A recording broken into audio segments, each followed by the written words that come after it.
Sweet. Okay. I'm gonna have some water. It's the imposter syndrome and starting program. All right, cool. These are hopefully gonna be some good topics. These are gonna be some good topics. I mean, I hope. I don't know. All right, let's see. Oh, Learn with Leon literally just went on. Wow. The timing. The timing. What's up, coding guarding fan? First one in. Welcome in. Welcome in. How are you doing? How are you doing today? Happy Sunday. I hope your weekend has been very chill and relaxing. I hope you know, you're having a good chill time. All right. Let's see. I have a bunch. Look at this. I have Zambucha. Kombucha. Kombucha. I got kombucha. So, it's engineering talks. It's Sunday. You guys already know what day it is. Oh god. Oh god. I did not know it was like fizzy. All right.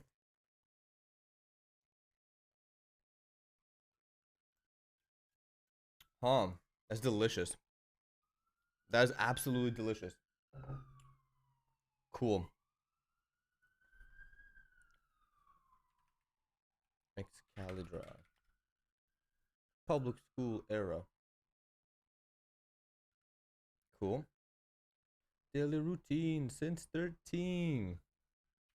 I think the music might be a little too loud. Okay. All right. I think we're good. I think we're good. I don't know. Let's change this up. Parties at. Okay. So, engineering talks. What date is it today? Feb 6th. It's good. Yo, what's up, Chris Pito? How are you? Happy Sunday. Engineering talks. Feb. Engineering talks dash. There you go. Need the dash. Feb 6th, 2022. And then we're gonna type imposter. We're gonna write. So the topic is dealing with imposter syndrome. Doing good, chilling, happy Sunday too. Yeah, man. Love Sundays. Imposter syndrome. I love and hate Sundays because it's like a day where you can totally relax and do your thing.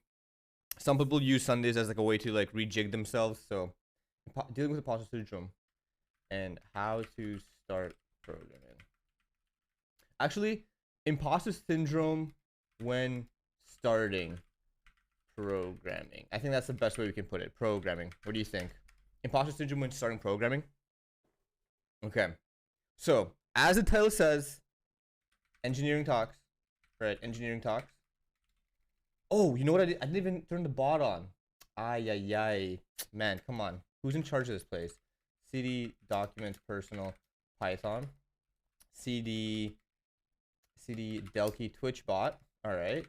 Neovimnat. Pi that. And then where is today? There we go. Let's change that. Today is engineering talks. Engineering talks. Today's engineering talks. And we are discussing imposter syndrome. And can I type imposter syndrome? I think that's good. Just let's leave it at that. And then quit that. I'm gonna do a pip env run python 3 and then bot. Cool. So the bot, if we do today, there you go. Sweet. Okay, we got the bot sauce. This is great. All right. So yeah, we're gonna chill for a little bit. Make sure we're definitely hydrated. Yo, Security Live, dude. Shout out. How are you doing? Thank you for that tier 1. The stream has barely even started, and you're giving me a tier 1 sub. My gosh! Shout out! Shout out! Shout out! How you doing, man? It's been a little bit. It has definitely been a little bit. Okay, but yeah, make sure you guys are hydrated. I have water, kombucha, and coffee. Coffee does dehydrate you, but I mean, it's still good. Still good. Okay, so here we go. And what happened to music? Oh, it's just like a long pause. That's fine. That's fine. All right, let's go to youtube.com. We're just preparing here, so grab yourself something to drink, something to keep you busy, cause oh, what's this one?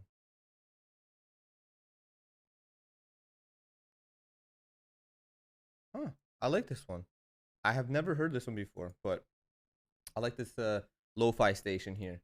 So let's do engineering talks is a Sunday stream where we discuss different engineering topics amongst ourselves.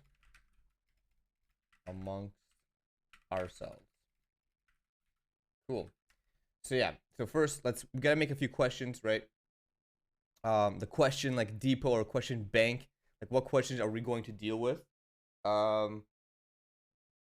would say first one, we're dealing with imposter syndrome. It's you know, how. I think the first question is why. Here, I'm gonna do this. Questions. I think the first one is, why do we even feel imposter syndrome, right? I think the first batch of questions needs to be a little bit more discovery in terms of, why do people feel this imposter syndrome? At what point do you feel imposter syndrome, and what triggers it? You know, like, is there a moment where you're working or programming and you just get this moment of like, oh man, I'm so bad, like, and then your imposter syndrome goes in, you know? So what triggers imposter syndrome? Right? So am I even spelling it right? How do you spell syndrome? Syndrome. There you go. So yeah, I wanna discover this first. I wanna discuss what triggers it, why does it happen, why do we even feel imposter syndrome? Why do we compare ourselves with other engineers, right? It's not a good or bad thing. I'm just writing these down, so I'm just spitballing, and we're gonna discuss these together. Why do we feel imposter syndrome? What triggers imposter syndrome? Why do we compare ourselves? At what point do we get over imposter syndrome? Is it only in beginners, right? Is it only in beginners? Typing's tough. Spelling's harder. Okay, cool. So let's make a quick tweet. Happy Sunday. Happy Sunday. Today is engineering talks, and we are discussing the topic of imposter syndrome, and how to deal with it. Join if you got join the discussion. There you go. Join the discussion, and then we're gonna paste the link, and then we're gonna tweet that. All right, cool. Excalibur looking good. Yeah, it's welcome in. First time viewer, welcome in. Excalibur is a great app. Let me fully maximize. I didn't even know it was not fully maximized. It's a great app. I use it all the time for like all my streams. It's absolutely the best.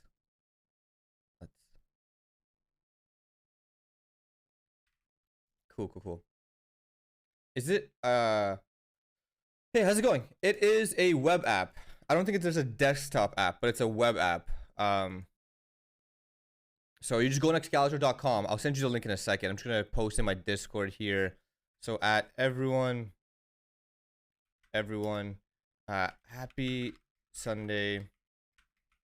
It's engineering talks. If I can spell, it's engineering talks. So join in for the discussions. Exclamation point. Oh my gosh. Sometimes I don't know how to use my split keyboard. It looks cool, but sometimes I don't know how to like use it. Discussions. Paste. Let's go. Yes. All right. Very nice. Very nice.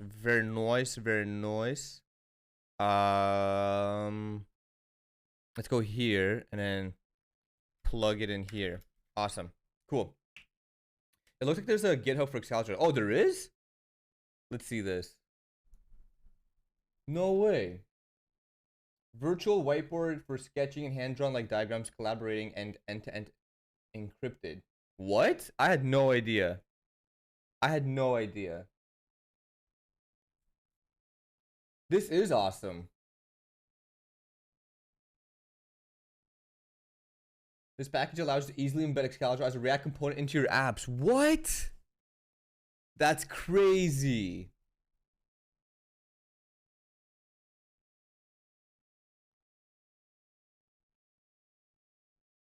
Oh my gosh. Look, and the README is really good too. We publish a Docker image with Excalibur client. You can use it to self-host your own client under your own domain on Kubernetes, AWS, ECS, whatever. I just showed this second ago and I'm already installing. How's it going? I am a art. How you doing? Welcome in, welcome in, welcome in. Sup, lads? Sup, Daily Coder? How you doing? Happy Sunday. Give me that, pal. We just discovered that Excalibur is open source. And so you can go ahead and install it and run it locally. Or embed components into your app. My wife told me I'm an imposter. Impostor. A what? What did she accuse you of being an imposter of? How's it going, Trash? This can be self-hosted. We'll put that on my VPS neat. Yeah, it's sick. So I always use like Excalibur.com, right? But you can clearly like just self-host it, which I find pretty cool. Being her husband. Oh, okay. That's true love. That's true love. Trash. Are you still trash at Pokemon? My new team will obliterate yours. I don't think it would be even a competition.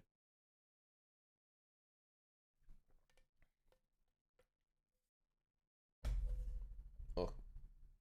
Hey, yo, Melk, you hit the gym? I do hit the gym, yeah. I hit the gym. I hit the gym a lot.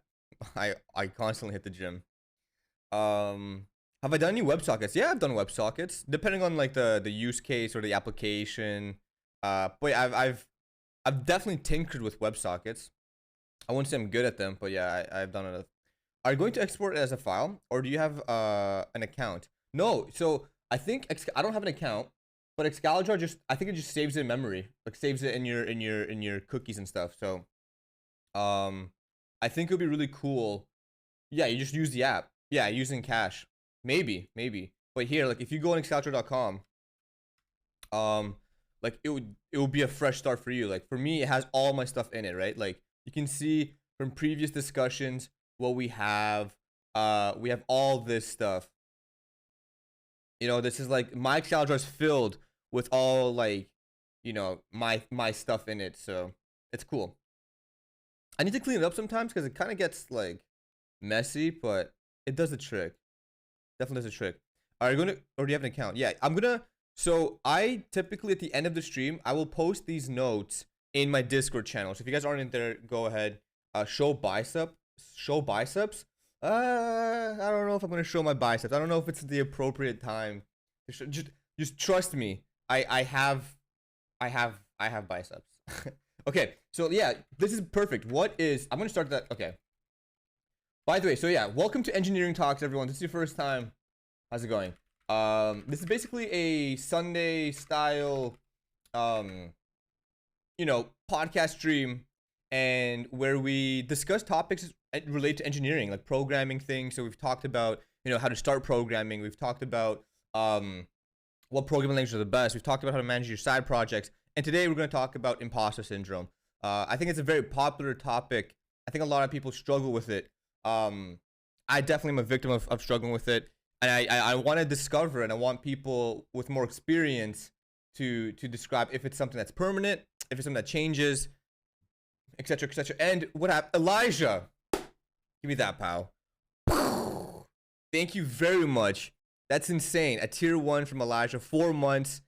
Love. Oh, and Dr. Vrim at tier 2 for 21 months. We're almost to 2 years, boy. Wow, I can't believe I've been streaming for 2 years. That's crazy. 2 years of my life constantly streaming. I think that's good, man. I've been consistent with it a lot. I've been, you know, consistent more times than not, But that's awesome. Dr. Vim, give me that pow, you beautiful bastard. Looking fresh with a new haircut. Oh my god. Security Live gifted a tier 1 sub to Cubile. That's 15 subs to my channel. Security, you're popping off. Thank you very much, guys. Thank you very much. And I think we just triggered, yes, we triggered a hype train. So that's sick. That's awesome. Partner push win. Dude, I can't. What's up, Texas? I don't think I'm gonna be a partner, man. I don't think my channel has what it takes. Some do, some don't. But yeah. Are you still streaming Security Live? Yo, this kombucha is so delicious. Kombucha is so good. Okay. So yeah, as I was saying, if this is your first time watching, we start this off with just like a chill little session in the beginning. I don't know, just make sure we got our coffees in, make sure we're good, hydrated. Thank you for the follows. And yeah, we're going to be discussing things like imposter syndrome. So I first would like to collect a bunch of questions from everyone on this topic. Anything we want to discuss regarding imposter syndrome. If you've been a victim of imposter syndrome, how do you deal with it? So I'm just going to list all the questions at first, and then we go through them one by one, write the notes down, and then that's basically engineering talks. So yeah, it's a very simple a stream. Yo, is this shit? Yeah, it is. Your content is better than partner. Oh, thank you. Appreciate that. I think that's more important than just having like a badge. But the badge definitely feels good. You know, it's definitely like a reward, and it's like a milestone in a streamer's career. So I'm not gonna be like, oh, you know, I don't need it. It'd be nice to have, but if you're, you know, if the content's good, then the content's good, you know, with or without the badge. How do you come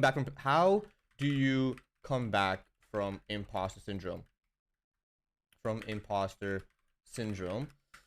Let's see. So what is imposter syndrome? Why do we even feel imposter syndrome? What triggers it? Why do we compare ourselves with other engineers? At what point do you get over imposter syndrome? Is it only beginners? Can it make you a better developer, right?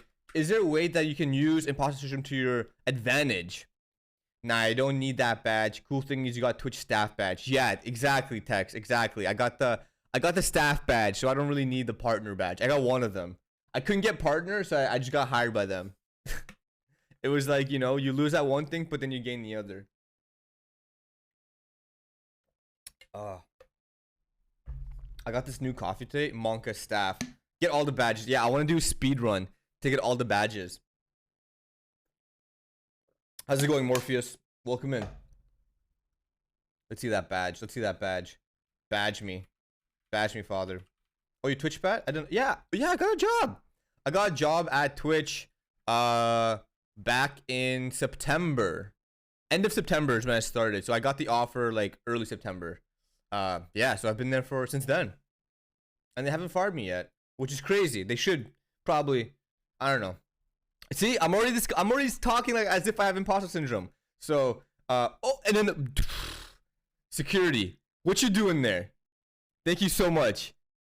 Another tier 1 sub. Oh my gosh. Holy dude. Thank you very much for the 2 gifted tier 1 subs.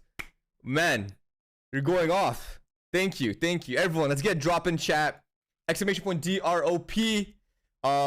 For security. Oh, as I was just typing that, Dr. Vim is gifting a tier 1 sub to Melkey Devs community, gifting a total of 29. We just beat another hype train level. Dr. Vim Security Live. You guys are crazy people. Thank you very much. I appreciate that. Wow. Okay. So now we're motivated to make this stream even better, to hopefully help a lot of people out, because look at the fuel and energy we're getting right now. Just work hard to get into position so that you can assign all the badges to yourself. Yeah, if I can get like a director level, I would definitely just like insert Melkey Dev partner equals, you know, 1 or true boolean. What's up, abnormal boy? Give me that, pal. Welcome in. Happy Sunday. First time viewer, 1 down. Welcome in. Does the company you work for influence your imposter syndrome? I think this is a good one too, and I'll talk about this one. and we'll put a little dab here. Smaller company, less. So smaller company, less imposter syndrome. Imposter syndrome. Why did that happen? Bigger company. Oh my goodness. Company, more imposter syndrome. You know, let's discuss that. I was going to learn more into unit testing, but going to listen to this. Oh, Tech, you should definitely learn, focus on unit testing over this. I'll save the VOD for you, and I'll give you the notes. But yeah, how was everyone's Sunday so far? How was everyone's weekend? Did you guys have a good relaxing weekend or a good productive weekend? How do you use your weekend? How do you use your time off? What did you guys do? Nate, Security Live, Tex, Abnormal, Daily Coder. What did you guys do? To get drunk? Yeah, that's a good one. How to take over... Oh, okay. How to get over the fear of accepting a very challenging but probably very fun job. How to get over the fear of accepting a challenging but potentially fun job. Yeah, that's definitely imposter syndrome. What is a keyboard model? This is a Moonlander. So we are... Let me do something real quick. Dealing with imposter syndrome. So I'm going to delete this. Right, because I think it just applies to whatever you want. I'm going to cut that. Make a new thing here. Just like last week. Because this was awesome. I'm going to put a little topic here. So in case people come in and they want to, you know, talk or they know what we're talking about, they'll have the little note there. So that's really nice. I find that really helpful. Okay. The keyboard model is a Moonlander, yes. Spend time with my girlfriend, nice. Hi chat, hi, my Melkey Krolik. I used the weekend to work on my project, workout, and cook lasagna. I cooked lasagna last weekend. That's awesome. I played Satisfactory with my sis. We were both engineers and a family of engineers, so Satisfactory is just right up our alley. Also, I'm quarantining camp because she is oh, you mentioned that like 2 days ago in voice chat. That sucks, Nate, but hopefully you guys are asymptomatic and just, you know, quarantining for because you have to. Yeah. If you do exclamation point keyboard, you get the model there. I have a Moonlander. There you go. Let's see. So any other questions? Come on, guys. Let's get more questions in here. Let's get this. We gotta fuel up our question bank. It's kind of light. I've been trying to work on projects on stream. I've been streaming, noobling around with stuff I have no idea about. Negative comments and naysayers really trigger me sometimes.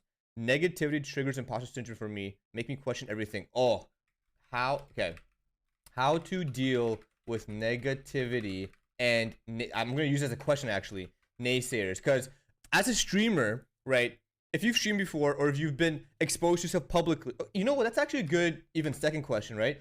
Because when you program in front of other people, you feel that pressure, that cookie pressure situation, right? Like if you're in a you know, on a Google Meet or Zoom call and you're sharing your screen and you're coding, I definitely feel like there's more pressure and like it cooks up, at least for me.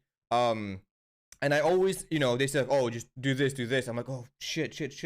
How to develop comfortably with others watching. This is very powerful. I think that's a very powerful question, right? How to develop comfortably with others watching. And maybe develop not the right word. How to program. How to code. Let's put how to code. I think that's a little bit more universally understood, right? Oh, hype train's done. Thank you guys so much again for that hype train. Should I become a consultant or work in-house? What's up, Grognosh? When you say work in-house, do you mean like work by yourself, like work for yourself, like your own, like, you know, you're like a contractor? How to deal with imposter syndrome when you just begin a new role? Like, is there a way to bootstrap yourself so you don't suck and get fired? Okay, awesome. Go, Steve. I am literally dealing with that at work right now. So let's word that differently. When starting, let's say a new role, how to. I like the way you said bootstrap. How to bootstrap yourself for success? Okay, let's write that. How's it going, Greet? Привет. I mean, working for a company like Google, making Google things. Oh, I see. I will say, like, I worked as a consultant before. I worked as a consultant before, and I work like at a bigger company. I prefer a bigger company. I did not like working as a consultant. That was just me personally. I think the consultancies have a pretty a very flawed system where it's like horizontally scaled in a sense that like the PMs and like the executives make the most amount of money by a large margin, and the developers, the consultants, like the people who are actually programming it, get pennies, and they have to deal with these false promises. So like the PM will go ahead and discuss something for their client, right? They're like, oh, like, yeah, we can build you this dashboard. It can integrate with your database. We could do this. They're trying to sell them on this product, sell them on like a cloud, whatever. And then they're like, oh yeah, and then they go to the program, like, oh, you have to develop this in like 4 weeks, and you're like, wait, what? There's not a chance I can develop this in 4 weeks. So like they set the deadlines, they set the expectation, and then they just tell you to do it because they think you know how to very easily, which is like, in my opinion, excuse my language, is bullshit. Like, that's not how it works. That's how you get shitty code. Like, first and foremost, that's how you get shitty code, because you have to rush it, meet a deadline, and you probably have to do work with technology you've never worked on before. And the deadlines are a lot stricter, tighter, because there's a client. It's not in-house. What's up, Mvar? Welcome in. What's consulting really about? Yep. I'm starting a new job on the 14th. Congratulations. Gonna have a fun few weeks getting over the stress of the new team. Ready for imposter syndrome to hit me hard. Abnormal boy, that's what we want to deal with right now. That's what we want to talk about right now. We want to make sure that we can set you up. How to set yourself up to minimize the imposter syndrome. Here we go. Now we got the good questions flowing in, guys. Thank you. If you're new, come on, let's get some more questions in. Let's fill up this bank. This is what this engineering stream's all about. It's what engineering talks is all about. Getting questions from myself, from you guys, putting them down, and we go through them one by one. We have a great discussion. We write down the notes, and as we continue to write, we hope to help people. What's up, Grande Heart? Welcome in, first time viewer. My pleasure. How to deal with other programmers' code, and what to do when the whole project is complete chaos and impossible to work on. That sounds like something you may be dealing with right now, if I were to guess. Hopefully it's not as bad, but yes, it's the most cliche thing ever, that it's always the code that you get that's bad, and it's never the code that you deal with that's bad. I experienced that as well. But how to deal with other programmers' code. So how to deal with other engineers' code, right? And how to not stress yourself when the project slash, let's say, code base is in chaos. Right? I think we have a lot of questions here. I think they're good. Mvar, what's up? I'm in a consultancy thing. They paid me for the most for now. Nice. And they're all day trying to do less they can do to meet requirements. It's kind of exhausting to be told to be mediocre, not excel at nothing. I think that's a very toxic environment to be in.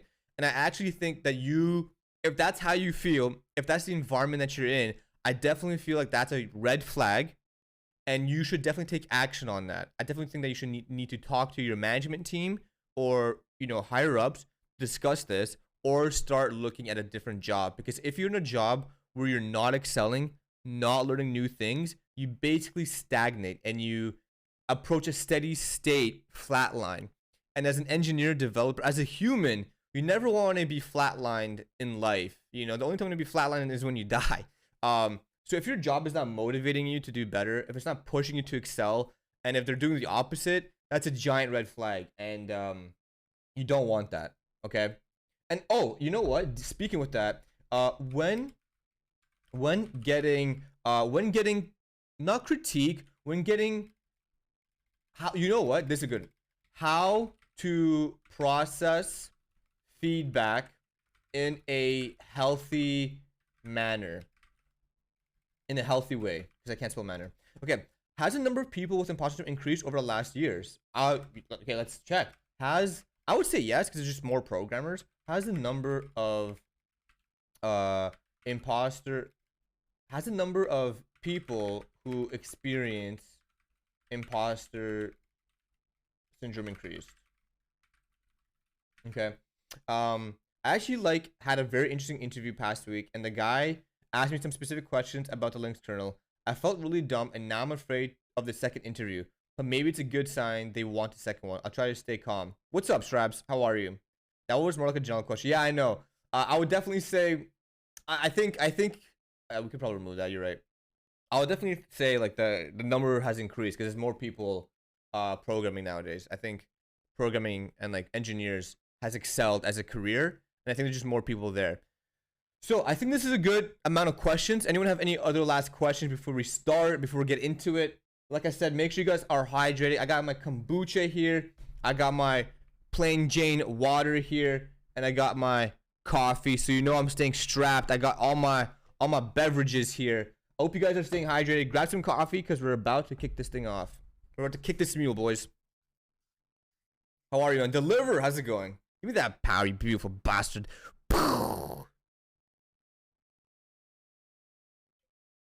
My body is physically exhausted. I went skiing. I went skiing yesterday for 8 hours. And you haven't seen the picture on Twitter. I'll show you guys real briefly. Hopefully you find them really cool. So if you go here, this is my Twitter. And like, so this is one of the pictures I took last night. Can I ask if the registered hypercam is a meme / joke? Oh, it's real. I registered the hypercam, baby. First streamer with a registered hypercam. You know how it goes. I'm starting to think that all work for clients is other trash and driven by PMs. Good software is only written in-house. Exactly. Like, I would agree. Consultancy made me realize that. It's a lot of false promises by PMs, and I didn't want to be in that group. I have one semi-related question. I'm trying to improve at doing pull-ups. I can barely do one. What is the best way? Yeah, if you want to start doing pull-ups, Bertrand, this is what you should do. There's different variations of pull-ups, right? You can go like underhand. So if the bar is like this, you can grab it like this, right? Or you can grab it like this. When you grab the bar like this, the wider you grip, the harder it is, okay? So if you want to start with pull-ups, what you should do is grab them like this, right? Grab the pull-up bar like this and start pulling up like that. Grab, and this is important because you're lifting your weight. You're lifting your weight the whole time. So your body has to get used to that. As you improve, as you work on your back and your lats, that's when you should start fixing your grip to overhand and then going wider, wider, and wider. Is your machine Linux? It is. My machine is Linux. I have an Ubuntu. But yeah, this is where I went skiing yesterday. I went skiing for 8 hours. Absolutely beautiful. Yeah. So I'm a little tired. I'm a little tired. I'm physically a little tired, but you know, we good. Okay. Yeah, we went skiing. It was really cool. So let's start off with the first question, and that is, what is imposter syndrome? I think all of us already know what this is, but let's talk about this, right? What is imposter syndrome? So let's find the Google definition, or should we even go to Google definition? Imposter syndrome. Okay. Let's go. I haven't even read this, but we're just gonna grab this and paste it in here, and then we're gonna read this together. Okay. Oh, that did not paste how I wanted to paste it. Is loosely defined as doubting your abilities and feeling like a fraud. Okay, let's just write this down then. It is feeling like it is doubting. It is doubting. There you go. It is doubting your ability. Doubting your abilities and skills, essentially feeling like a fraud in whatever it is you're doing. Okay, and how is this relevant to us? It's relevant to us in programming, right? I'd say in programming, it is very relevant to have this experience, or to feel like you're just not good enough. Okay. I think that happens all the time, right? And there's so many different reasons for that. There's some real garbage written in-house though. Major corporations throw more bodies at problems that are taking too long and slow things down even more. You can't do the pull-up, use that weird machine in the gym. So you're lifting a percentage of your own weight, but keeping good form. Yeah, form is definitely really good. Welcome, my friend. Welcome, everyone. Who is Jiva? Welcome in. quite a lot of reasons indeed. Yeah, so in programming, right, when you can't, when you can't solve a task slash ticket, that's a reason. Actually, I'm gonna write this down better. Reasons when we feel imposter syndrome, right? I'd say mainly is when you can't get something, when you can't get a task slash ticket done, when you feel like you're asking a lot of questions, right? When you just feel like it's hard to put into words, right? Yes, so it's like feeling unworthy for a task.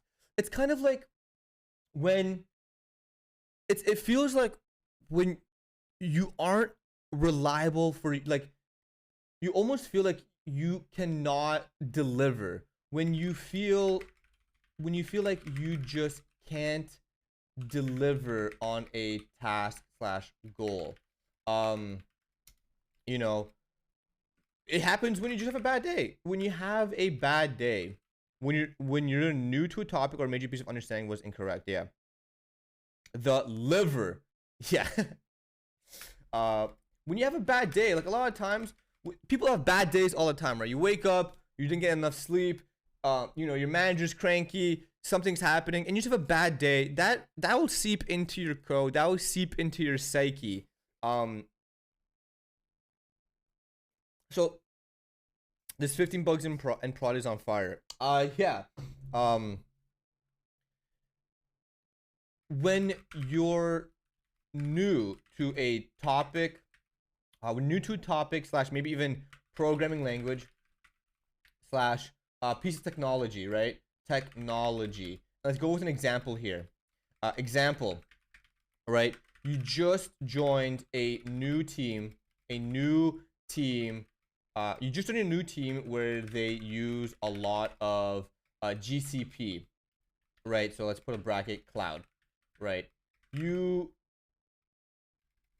yourself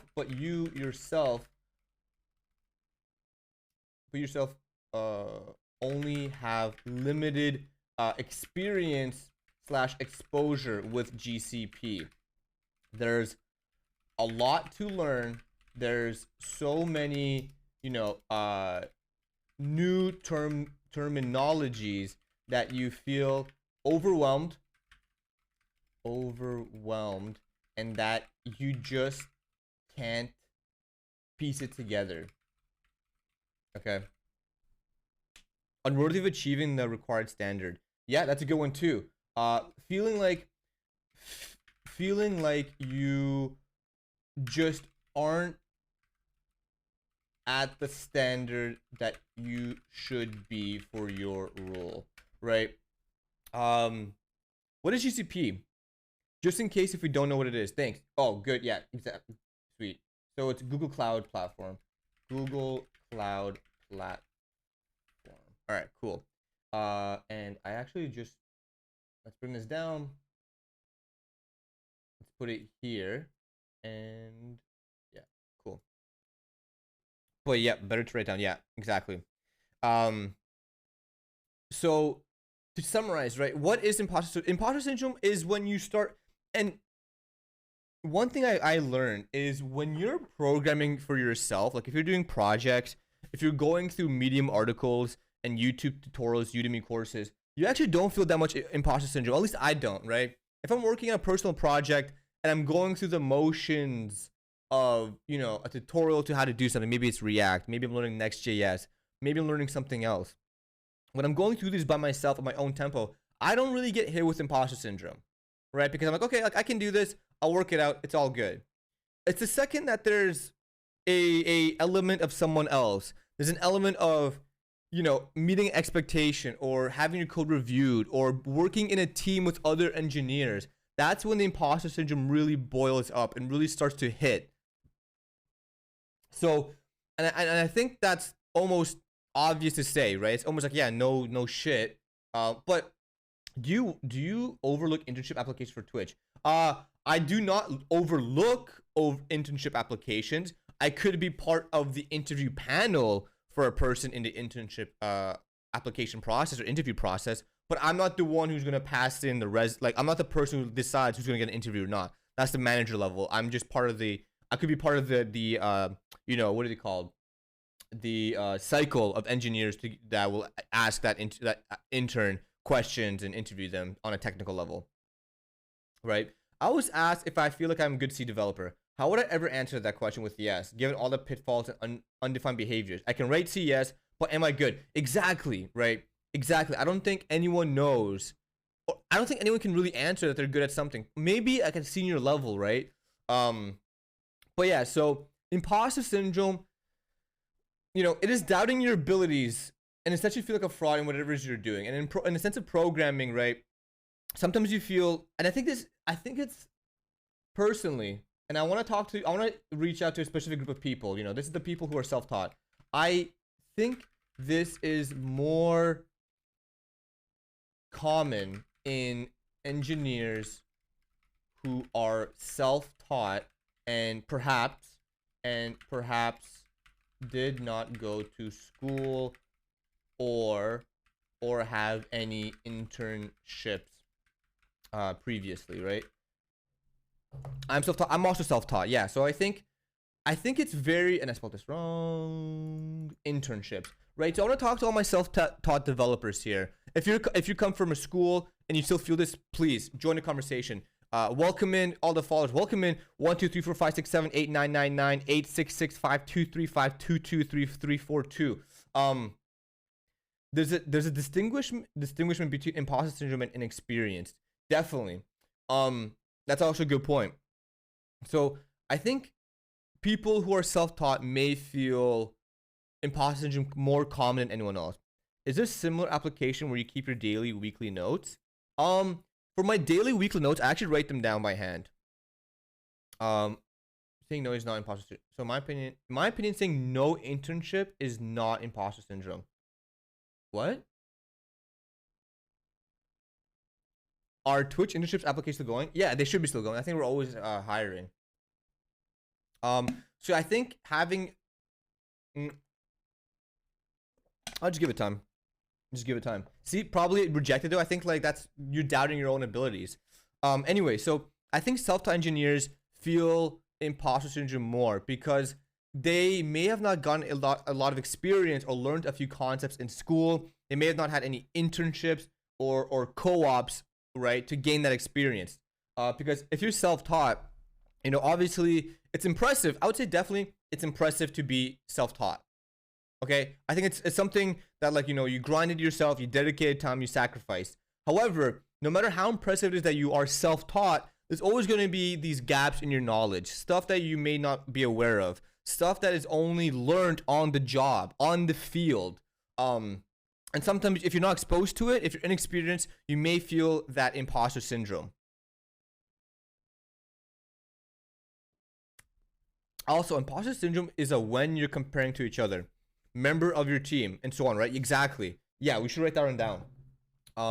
Let's write up here, just so we can go with the flow of the note here. So imposter syndrome occurs when you begin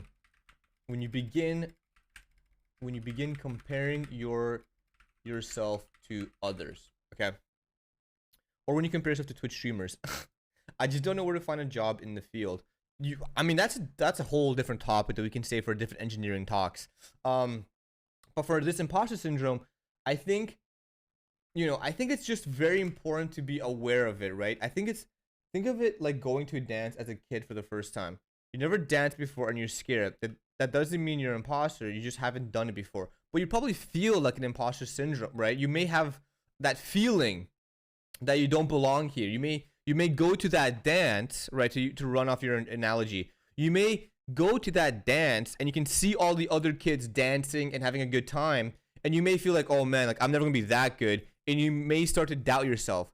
That's kind of the angle we're taking with this imposter syndrome conversation, right? It's like you may look at other dancers, you may look at other programmers and see how good they are, and yeah, you may not have the experience, right? It's completely rational. But you may still feel like a fraud, like you don't belong. You can go to this dance and you're like, well, I've never danced before. I just don't belong here with all these other dancers. I'm also self-taught. I find I have to dig into something that is super computer science heavy. I feel that imposter syndrome coming along. Right. Hi, I like potatoes. Welcome, commentator. We also like potatoes here. Felt like college didn't really go into anything to help with the architecture test and clean code. Feel like I don't know anything real when entering the workforce. Yeah. I'm an advanced HTML programmer at a senior level. I still feel like an imposter. Yeah, exactly. Okay. Developers and spies are the most likely professions to have imposter syndrome. That's hilarious. I just bought a split keyboard to overcome imposter. Yes, that's what helps. Okay. Undermining your self-worth. Exactly. So that's what we want to discuss, right? Is imposter syndrome simply you not understanding or undermining your own abilities, right? Because a lot of the time, so here's another, we have this as a conversation, right? Is imposter syndrome a good thing or a bad thing? Okay, please guys realize that actually nobody cares. Just do your work. That could be, that may be true, exactly. I think that is, no, actually imposter syndrome is related to those that are proven capable of doubting their self-worth. I mean, that's I disagree. I don't think you can just say no. I think anyone who's inexperienced can feel imposter syndrome. You can't just say no like that. I definitely disagree with you. Is it imposter syndrome or being humble? Well, exactly, right? I feel like imposter syndrome comes when you compare yourself to others. Right? I feel, and this is exactly the conversation we want. This is what we want to do. But science studying it says otherwise. Okay. I don't even. Imposter syndrome is more like losing faith in yourself. It's very different to being humble, I think. There are Harvard reviews you can read about this that are public. Okay, good. So I feel when you deal with imposter syndrome, I feel, well, first we have to identify what is imposter syndrome, right? And it's just, I feel like I think it's more relevant to beginners. I think it's more relevant in the programming field. I also feel like we just saw someone say that there's a senior level engineer who also feels like they're in imposter syndrome, right? So I feel like it's something that may not go away. I feel like others have better tactics of dealing with it than others. And I truly think that when you feel imposter syndrome, you have to potentially take it as a good thing. You could potentially feel like there's cases, right?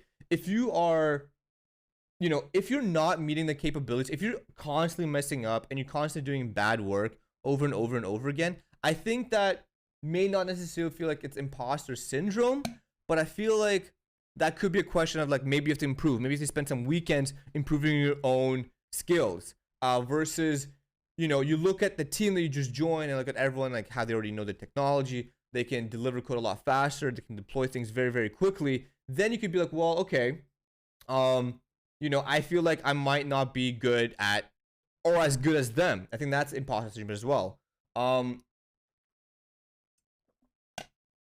And I think imposter syndrome also does come with like being inexperienced and feel like you just don't belong. Because as we Googled, imposter syndrome is loosely defined as doubting your abilities and feeling like a fraud. It disproportionately affects high achieving people who find it difficult to accept their accomplishments, right? So, in that sense, it does look like people of high level, senior levels, intermediate level engineers also experience imposter syndrome. And I feel with this topic, I think we could go a bunch of different ways here. But I think for the definition of what is imposter syndrome, Primogen writing code here on Twitch. Like, exactly, like, I have one trick. Try to be really good at least one thing. Be that CSS or whatever. So you at least have that place to know you're good and make the cut. Yeah, so let's add it up to our... Yo, what's up, Owen? How are you, sir? Let's add it to our question pool here. Ways to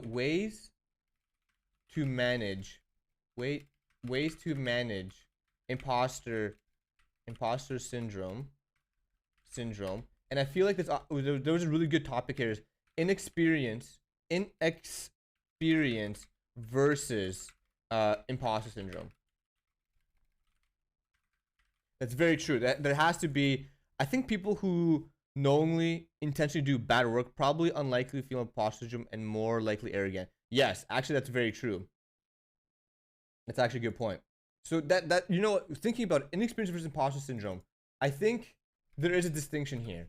I think if you're inexperienced, that doesn't necessarily make you like feeling imposter syndrome. I feel like imposter syndrome, reading more about the definition, is more so, you know, you are capable, you are doing decent work, but you're just not having faith in your own skills. What's up, Astro?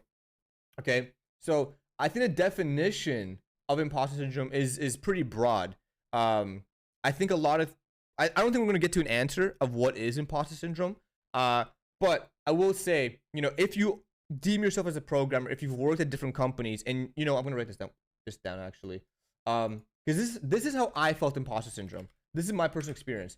When I worked at a smaller company, right? When I worked at a smaller company, and then I went to Twitch, I felt imposter syndrome.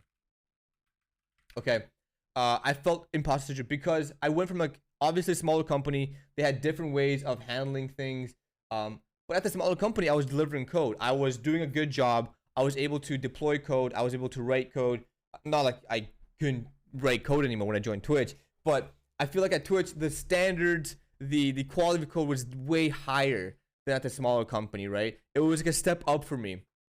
And so when that occurred, I felt like an imposter. I felt like I didn't belong here, right? I felt like since the quality and standard at Twitch was higher, I felt like I did not belong. And I think that's a pure definition of imposter syndrome. I heard Brazo's person reviews. He does, yeah, he does. Ignorance of own shortcomings. Maybe it's pure bliss. Why does imposter syndrome have to be a bad thing? Okay, great point. This kombucha is really delicious. Delicious. What's up? Welcome in. First time viewer, Peishi. How's it going? I feel like almost every software developer has some level of imposter syndrome. I know I have it. Yeah, I have it as well. So I actually want to add that as a question. Is imposter syndrome a bad thing? Right? Like, is it a bad thing? It is delicious, yeah. Okay. Also, hi Melks. Can't really stay, but I'll definitely give that VOD a watch later. Sweet, thank you. Make sure you get that rest. Let's grab another one. Let's grab another question here. Yeah, this is definitely a good topic. I think there's a lot of different ways we can go about this. I think a lot of different people have opinions on this. Hi VOD Astro. Future Astro. Okay. Because it makes me and everyone think about giving up programming. Oh, I would say that's definitely a negative aspect of imposter syndrome. Usually High says, here's how I see it. Imposter syndrome is a difficulty to accept your accomplishment and acknowledge your skills. To me, feeling like you aren't good enough isn't the same. It's more related to insecurity. Okay, let's write that down. Usually High, that's actually great. That's a great starting point here. I actually want to take that almost for verbatim. It's so why do we even feel imposter syndrome? I'm gonna say the difficulty to accept your own skills and accomplishments. Okay, and feeling like you are not good enough does not equal imposter syndrome. So this should have been in a definition part above, but I think it's a good way to roll onto the conversation, segue into why we feel imposter syndrome, right? And so feeling like you aren't good enough does not equal imposter syndrome. Is that true, right? And I definitely want to say is a way of us trying to internally influence ourselves to do better. So why this is tough. Feeling that you aren't good enough does not equal imposter syndrome. But let's say you're on a team, and let's say you deliver code, and let's say everyone around you says you're doing a good job, but you in turn like, oh man, like I'm gonna fail this. I don't know about this. Like I just don't think I would. I don't know what it does. Like like I'm down on myself. You build it up, and then you say you aren't good enough, and then that snowballs into you saying I don't belong here. I think imposter syndrome is kind of like you thinking you don't belong in the environment that you're in, right? I definitely agree that it is the difficulty to accept your own skills and accomplishments, but I would say that feeling like you aren't good enough also manifests itself into imposter syndrome. What do you think about that? What do you guys think about that? Am I on the ball here, or am I kind of missing it? Right? Feeling you aren't good enough manifests itself into imposter syndrome.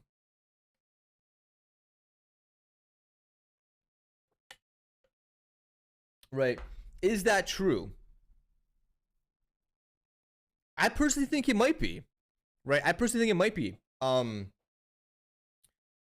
Because when you get into this negative mentality, and let me explain this. When you get into this negative mentality, into this like negative cloud, you typically stop seeing and realizing all the good things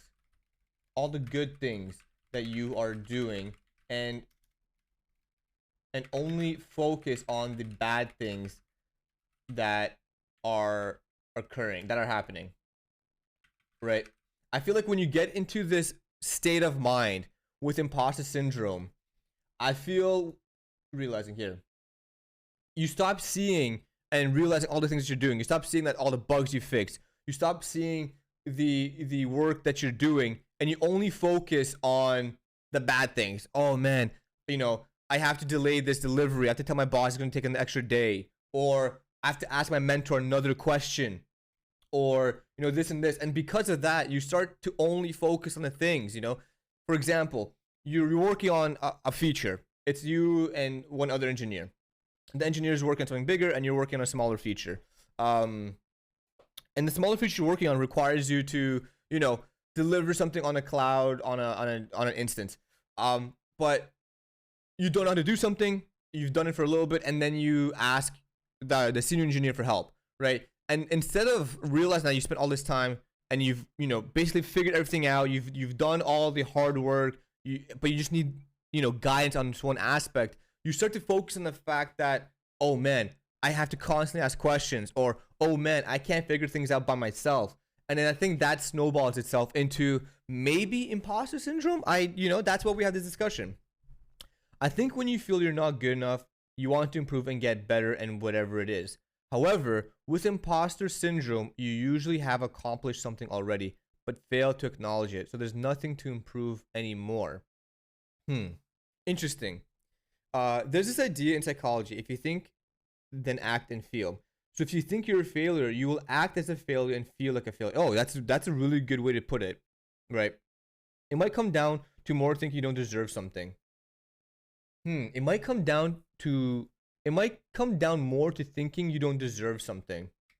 Thinking you don't deserve. Can you expand on that? Deserve something. So do you mean thinking you don't deserve something as in like you don't like the job that you're at, the role that you're at? Is that what you mean by that? Besides describing the syndrome, let's list some ways to cope, overcome. Yes, we will get to that for sure. But I think we need to spend time on describing it, because there might be we have to describe it first before we know what to cope with, right? We have to understand our problem. We have to understand our baseline first before we get into coping mechanisms or really improvement mechanisms. Okay. PB. Okay, I like that. I think a part is that we judge others on results, but we also judge ourselves and our feelings and the way we get our results. So I think there's a lot of things going on here, and this is a pretty difficult topic. Hello, I'm new here, but the title describes me. So, oh, come on down, Doom, and give me that pow. Welcome in. Let's say you get a promotion to senior developer, which in itself is proof that you were qualified and competent. With imposter syndrome, you would question whether or not you actually deserve it because you don't think you do. Okay, usually high. Great. Great. Let me counter that with you. Let me see if you agree with this. Example. We're gonna basically run off what you just said. You just got hired as a new developer on a, let's say, on a Google team. Okay? Google, big company. We all know their product. For you work at Google, it's an amazing achievement, right? So running on that analogy, right? Passing the interview, getting hired is proof that you are, or you know what? Hold on. Getting hired acts as proof that you are, that you are qualified enough. But, and this is the but when you start, you feel overwhelmed.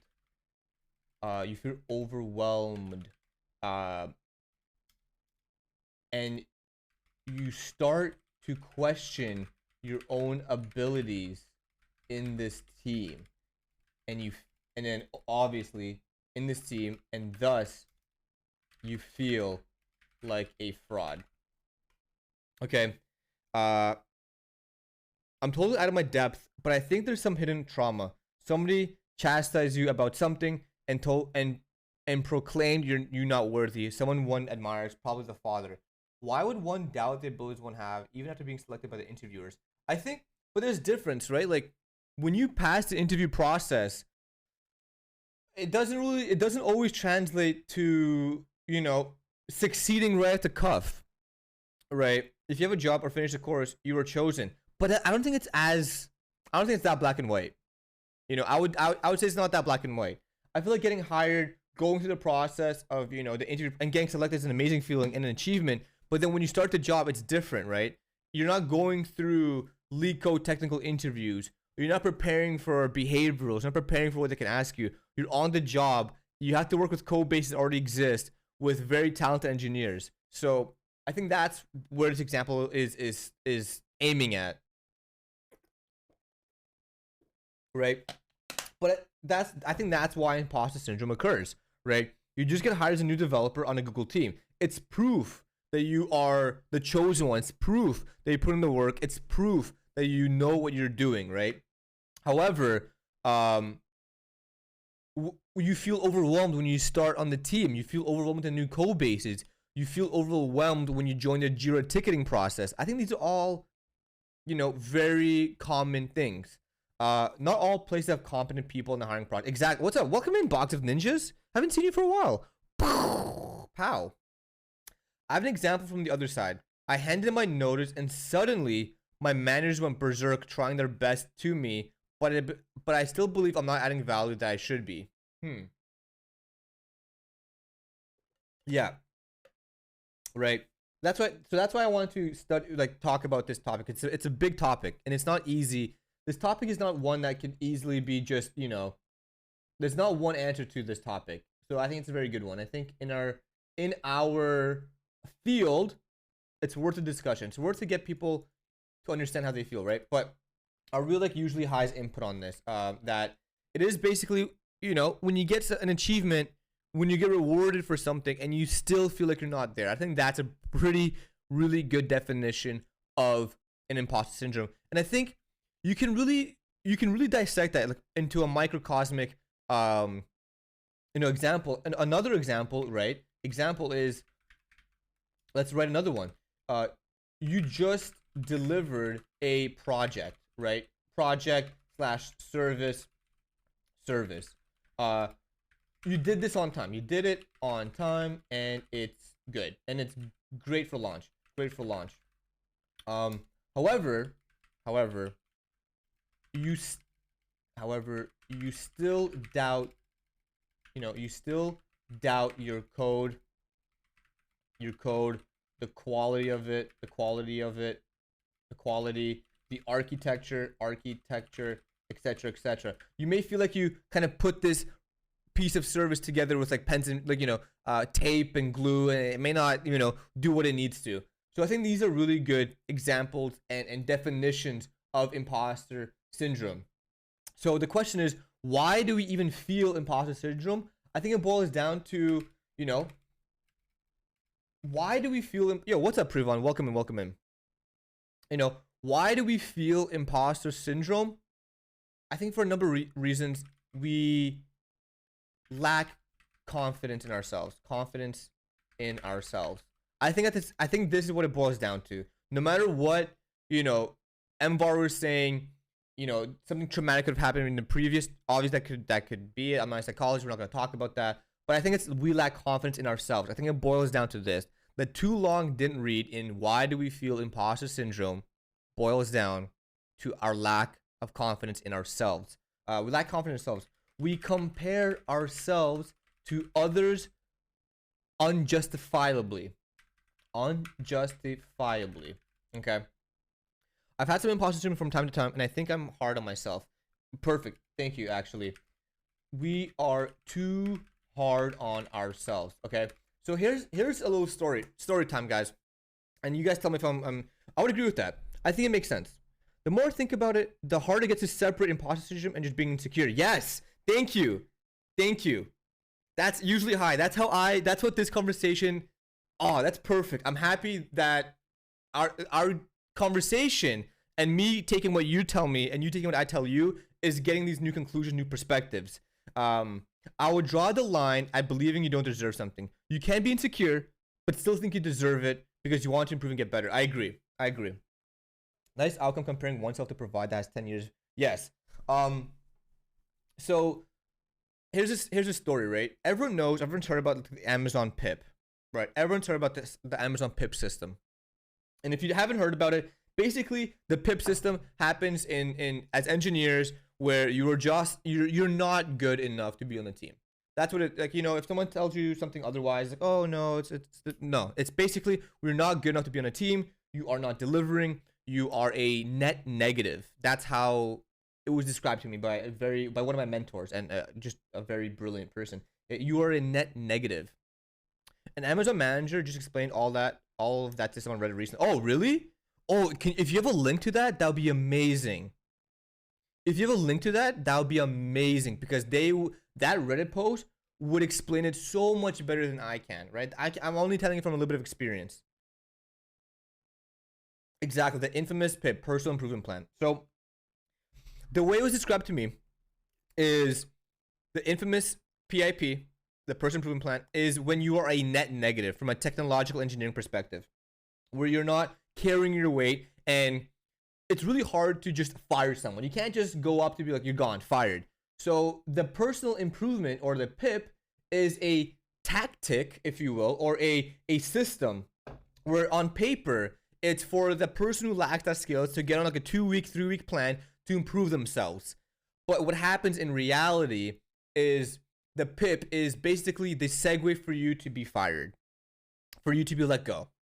As brutal as that sounds, as unfortunate as that is essentially reality. That is what happens. You are not at the point where you should be. They can't just fire you. So they put you on this plan, and it's just like the writing's on the door. And so when I joined Twitch, I was terrified of the personal improvement plan. And what happened to me was, I grinded the lead code. I passed the system design questions. I did well on the technical, and I did okay on the behaviorals, and I got the job offer. That's amazing, right? It's an accomplishment. It's an achievement. Going from a self-taught on streamer, learning to code on Twitch, to then becoming engineering on Twitch is an incredible achievement. However, because of the PIP, because of now working like such a high established team, high established company, high quality and standards, I automatically felt like a fraud. How insane is that? I felt like a fraud before even starting, because I was terrified of the PIP. I felt like I was going to get pipped before I knew it. What's up, Digital Drummer? Welcome in. First time viewer. Get you a pow here. Pow. You got pow it. He says, or they say, I also think imposter syndrome happens as well when you are an expert and people see you as an expert, but you just feel like the normal things you do and nothing special. However, others see it as something that is awesome. That's a great point. That's a great point. See, that's why it's so hard for us to really, you know, what it is. What is imposter syndrome? It's very difficult. You did it all for the rich icon, didn't you? Shh, of course. Of course. I couldn't get partner, right? I always say this. I couldn't get partner, so I had to get another badge. So I got the staff badge instead. I may have gotten rejected on the partner application, but I got the staff badge, ladies and gentlemen. I got the staff badge, and that's I'm joking. So coming back to this, why do we feel, and thank you for all the followers. Unfortunately, I can't see the names of the people who are following. So if you clicked follow, let me just tell you, I appreciate that. Thank you very much. If you can, say hello in chat so I can give you a pow. I thank you, a proper personal thank you. And join the Discord as well, where we post all these notes, post all the notifications for the VODs. If you can't, stick around for all of it. We have good discussions, anime nights. It's a good place. And we're trying to hit 1,000 members. If we get 1,000 Discord members, I will be doing a 12-hour stream, which would be phenomenal. So if you can, that'd be great. A little plug there. Technically, the partner pays you like Twitch taxes. Technically, the partners pay you like Twitch taxes. Technically, right? You could also be a senior engineer in backend, but total junior in front end. I think that an experienced field should be considered. Damn it! I lost my chat history. Oh, so let's finish up this question and move on to the next one. So why do we feel imposter syndrome? We lack confidence in ourselves. We compare ourselves to others, and as we're getting, you know, as we're understanding is, sometimes you don't realize you're way better at it. You're way better than you think. Okay? Do you think you feel like a fraud because you started comparing yourself and your new company to previous employments? I can imagine that going from a smaller company to a Fortune 500 one, the feeling of being a fraud might be stronger. Yes, exactly. Right? That's what I did. So 2,000 equals 48 hours? Yes. If I can get 2,000 Discord members, that would be a 48-hour stream. No, that would be a 24-hour stream. 1,000 members, it's 12 hours. 2,000 members will go to 24 hours. So Pip, the chopping block that HR delivers to devise to fire people. Yeah, exactly. It's like a tactic. It's a tactic. So yeah, so like as you know, Drummer Jay said, or even Usually High has said, it's sometimes you don't realize you're better than you think, right? It's an expert refusing they're an expert. Experts refusing to be experts. I think that's a great way to say it. An expert refusing to be an expert, right? Oh, he found it. Oh, LG-matic. Yes, sir. Can we get a drop in chat for our LG-matic here? Can we get exclamation point DRP for LG-matic? All right. Clearing up some misconceptions about one of the A in Mang. Okay, let's see. Amazon is easy to get into, / standards are dropping, / I get so many messages from recruiters, so it means they are desperate. This is flat out untrue. Okay, so we're not going to get into this. Okay, Amazon hires to fire PIP quota. This is what we want to get into. This PIP quota. Let's read this, okay? I would love to. Are you guys okay if I read this? Are we cool with that? Are we okay if I read this right now? Or do you guys prefer if I, you know, you guys read this on your own time, asynchronously? We're good? Don't get the thumbs up that we're gonna read this? I get no. Okay. Amazon hires to fire such PIP quota. There's no such thing as a PIP quota, nor have I ever heard of a team hiring to fire. Again, this is one of the things. I'm gonna highlight what I'm reading, by the way. If you guys want to read too, read along. Okay. This is one of the things where there are so many teams and so many different cultures, it's impossible to give an answer definitively. Okay. If hiring to fire does exist, it has to be extremely... Oh, I clicked on something. Sorry. It has to be an extremely small minority of cases, as I have never heard of it, nor has anyone that I know. Okay. However, we do have stack ranking. This is how it works. Bigger font, please. Okay. I gotta figure out how to zoom in. Okay, here we go. Here we go. I got the zoom in, folks. We got the zoom in. Is this better? Can we see better? Can I get a thumbs up in chat if this is good, or a drop in chat? Exclamation point drop if this is bigger font. Awesome. Okay, cool. So, however, we do have stack ranking, right? This is how it works. There are 3 categories: top tier, high value, and least effective. Okay. This is done in a meeting with all the managers at the organizational level. Okay. There is a set percentage of employees that must go in each bucket. Most importantly, 10% every year must be labeled as least effective. Okay. That's an eyebrow raiser right there. That's an eyebrow raiser. Okay. This bottom 10% is then put on a development plan. This is a precursor to a PIP. Okay. With this plan, your manager will try to help you improve so you are no longer labeled as least effective.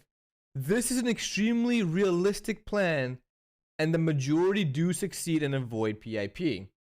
Each organization in Amazon has an unregretted attrition rate. This rate is a percentage of employees that get fired every year. This is done through the stack ranking process, as I mentioned earlier. Amazon's philosophy is that the bar is always rising, meaning they trim the fat by removing who they think is the bottom tier employees to make room. Okay, what do you guys think about this statement right here? What do you guys think about this statement right here? I'm going to read it one more time a little bit slower. Amazon's philosophy is that the bar is always raising, meaning they trim the fat. I don't like how they said that. I'll say it right now. I do not like that at all. Meaning they trim the fat by removing who they think is the bottom tier employees to make room for new employees who raise the bar.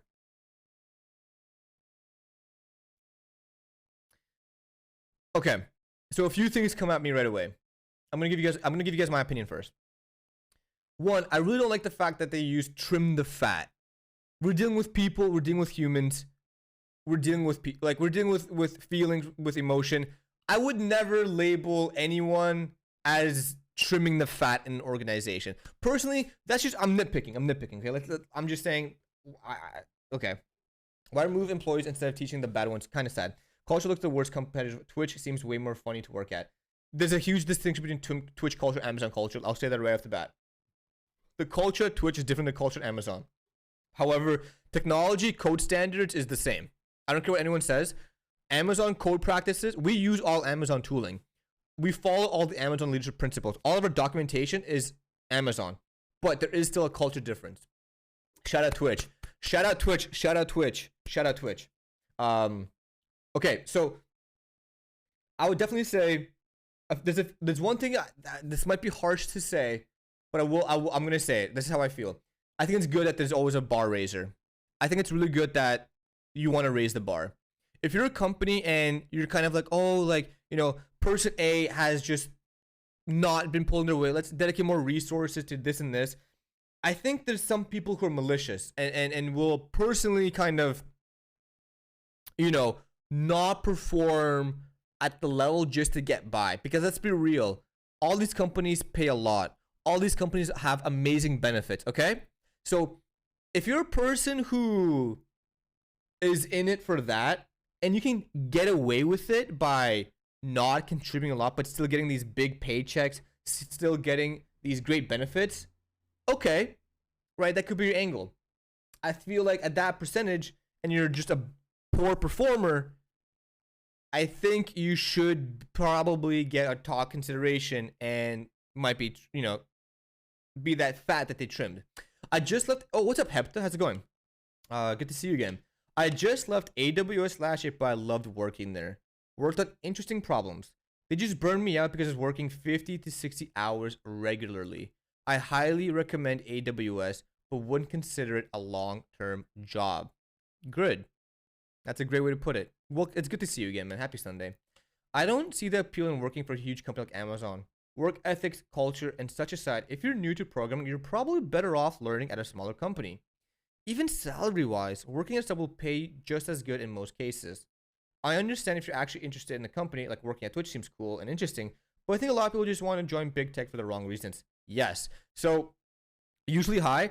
There's a lot to go into that. First of all, shout out usually high. Your feedback in this is exactly what the point of engineering talks, this like podcast stream that I like to do, is to get people talking. These great inputs, these great perspectives, these great, almost like devil advocates. And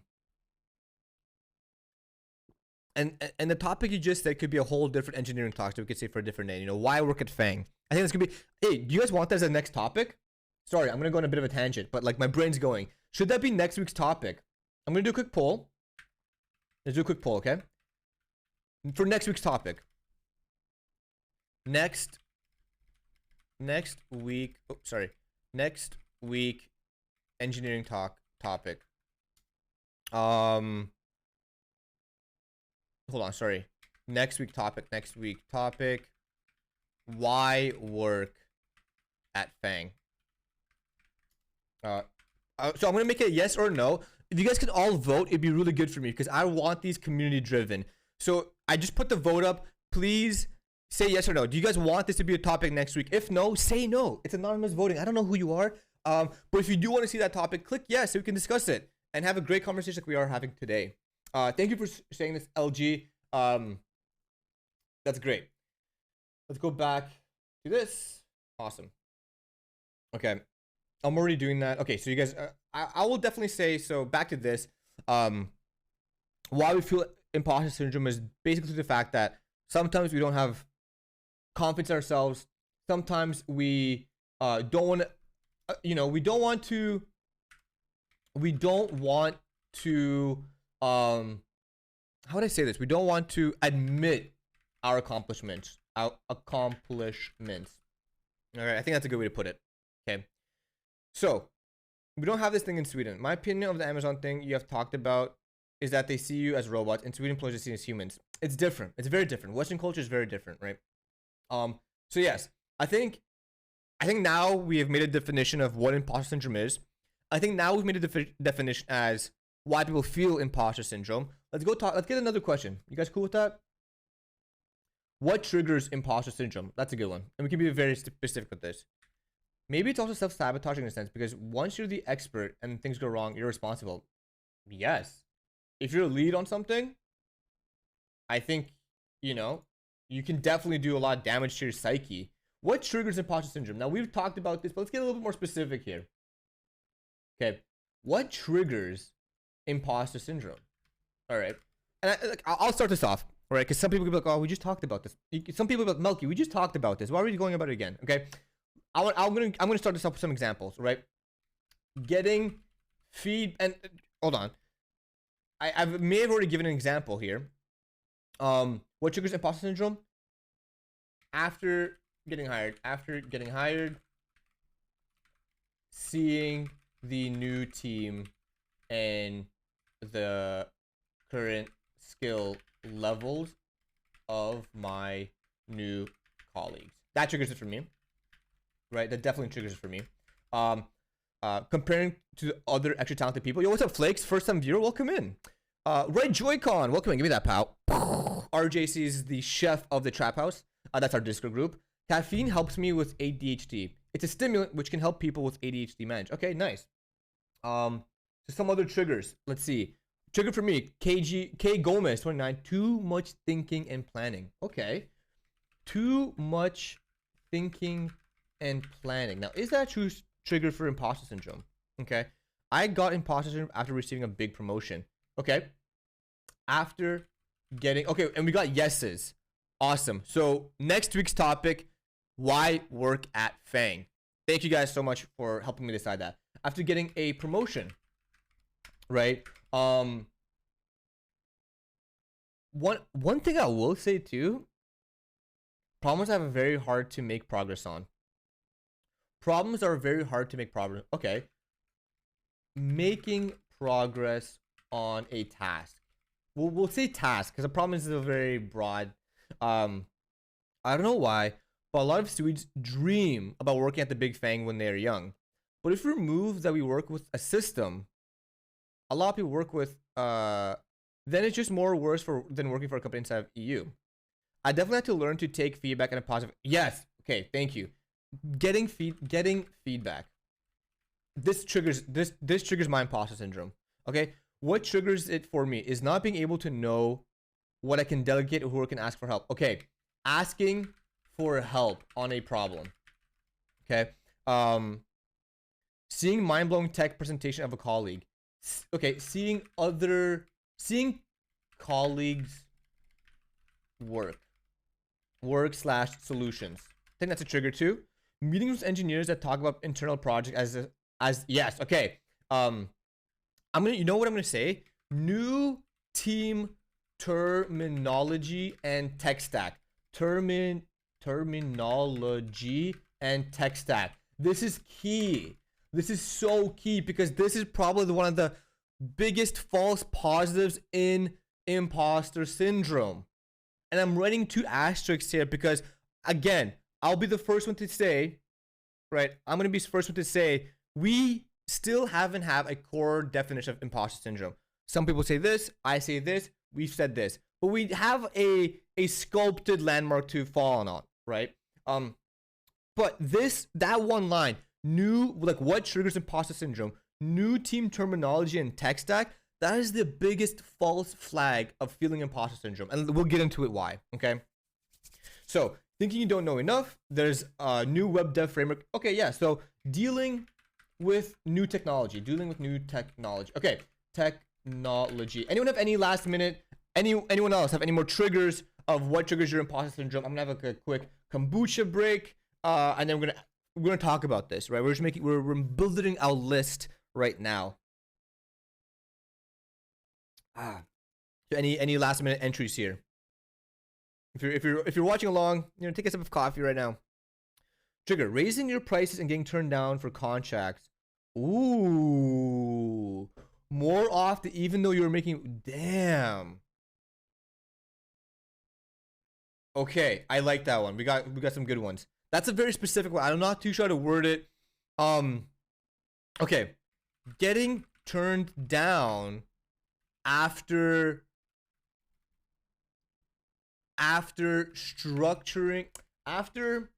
thinking you have improved. I'm going to talk about that, okay, Drummer Jay? Give me a second to wrap my head around that one. When someone with bigger muscles walks into the gym, yeah, that's what happens when I walk into the gym. Everyone's like, shit, it's that guy. I know it's not black and white, but I truly think that it boils down to self-esteem and self-confidence. I agree. I think another thing is, especially with newer devs, having to Google thing makes them feel fake. At least it did for me early on. Googling, yeah. Having to explain, guide someone external on new things. It's usually a good time when you can get triggered like, what am I doing? Yeah. Listening colleagues talk about, yep, okay. I say everybody this. You should focus on how much progress you made last week instead of where you are now. Where were you a couple minutes ago? You're looking sexy as, yo, what's up, Rappo Clappo? Shout out, my boy. Did you see that new IG pic? 8-hour session? Yo, Rappo, check this out. This is from skiing. Sorry, this is one of my homies. This is from skiing, dude. Skiing in the clouds. Skied in the clouds, dude. Beautiful, man. Beautiful. Sorry. Okay. I just have to share that. So let's talk about, so we know we have these things that trigger our imposter syndrome, right? And let's talk about these one by one. I'm getting hard seeing, so I think this one, right? So obviously this all boils down to self-esteem and kind of that ego problem, right? When you see your new colleagues, right? There's a few things we need to realize about them. They have experience. They have specific experience. I'm gonna write that. Specific experience. They more than likely built the tech stack that you are going to be using. They more than likely have been using that tech stack for months to years to more. Okay? Has anyone told you to build like a Greek god? No, until you just now. Bro, I'm starting to fill out these medium-large shirts, you know what I'm saying? Aha! I do think you have different triggers depending on if you work for a company or your own company. Exactly. Yes, exactly. That's why I don't have a lot of experience with like personal contracts. That's why I want to make sure I give the exposure to that, but write it in a sense that makes sense. Write it in a way that makes sense for everyone to understand. That's the whole point of like all the way I'm trying to write these out, right? Because like if you don't work at Fang, I know you probably still experience imposter syndrome, right? So, so a lot of these are comparing yourself to your colleagues, right? Or dealing or hearing them talk about new tech stacks, whatever. So, an example, right? Joy-Con said, right? When you just join a team and you're on a call with a bunch of engineers and they're talking about these dashboards, they're talking about these technologies, they're talking about all these terminologies, acronyms, and you're like, what the hell are they talking about, right? I'd say, imposter syndrome poison is, acronyms. Specific acronyms. I hate acronyms so much. What's up, Cryptic? When I started a new position last year, I was given a lot of responsibility, especially because it was a smaller company. So other people having expectations also lead to it, I believe. I agree. Like not meeting the expectation, right? I feel like I hate specific acronyms, right? I read a thing, Elon Musk he doesn't allow acronyms in a meeting. And I align with that, right? Because just say the whole thing. Right? I feel like when you talk with acronyms, especially if you're new, I feel like you're like getting lost and you don't understand what to do, and it's just unhealthy. And it's something that can be easily avoided. And jargon, and just keep it real. Specific acronyms, jargon, like explicit all the time better than implicit anyway, yeah. And like I definitely agree, like it's something that could be easily avoidable, but a lot of companies still choose to use and say acronyms, and I'm just like, it's not good. Obviously pick it up, but it's something that could be easily avoided. That's a little tangent there. So a lot of these, right, I'd say after getting hired and seeing that new team, let's say comparing yourself, team terminology and tech stack, these are all false flags, false flags for imposter syndrome. Because, right, why are they false flags? Because you don't even have a chance. It doesn't even give you a chance. It doesn't even give you a chance. It's almost like it pulls you out right before it starts, right? When you enter a team meeting and they're talking about this AWS stack, like all this, Lambda functions, all this other stuff, and you're like, what?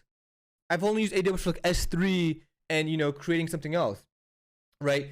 And they're talking about all these advanced, like creating these, VPCs or subnets and security groups. And you're like, bro, excuse me? I don't, and before you can even think of what questions to ask, they're throwing in acronyms. They're throwing like more acronyms at you. And you're like, whoa, how am I supposed to deal with this? How am I supposed to contribute? How am I supposed to work with these engineers when I don't even know what they're talking about? Boom, imposter syndrome. Am I right? I just went through the motion of getting hired. I just busted my ass off doing leak code, doing tech system design questions. Busted my ass off for months, weeks, getting hired. I got hired. Panned the back, signed the contract. Amazing improvement in life. First meeting, bang. I have no idea what they're talking about. Imposter syndrome creeps in. Terrible. I feel the same way when my data scientist guy starts talking. No idea what he's saying. Yeah, that's funny, Alex. It happens to data scientists. Yeah, I agree. Miguel, hello. Give me that pow. Welcome in, everyone. Give me that pow. But if you're new, join the Discord. Trying to get to 1,000 members. At 1,000 Discord members, we're doing a 12-hour stream. We're almost there, creeping in. And I'll post all these notes there as well.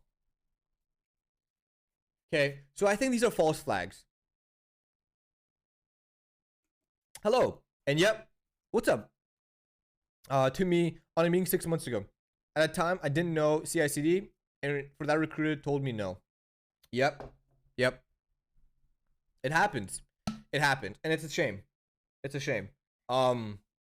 yes, I would definitely say these are the biggest like false poisons in the community.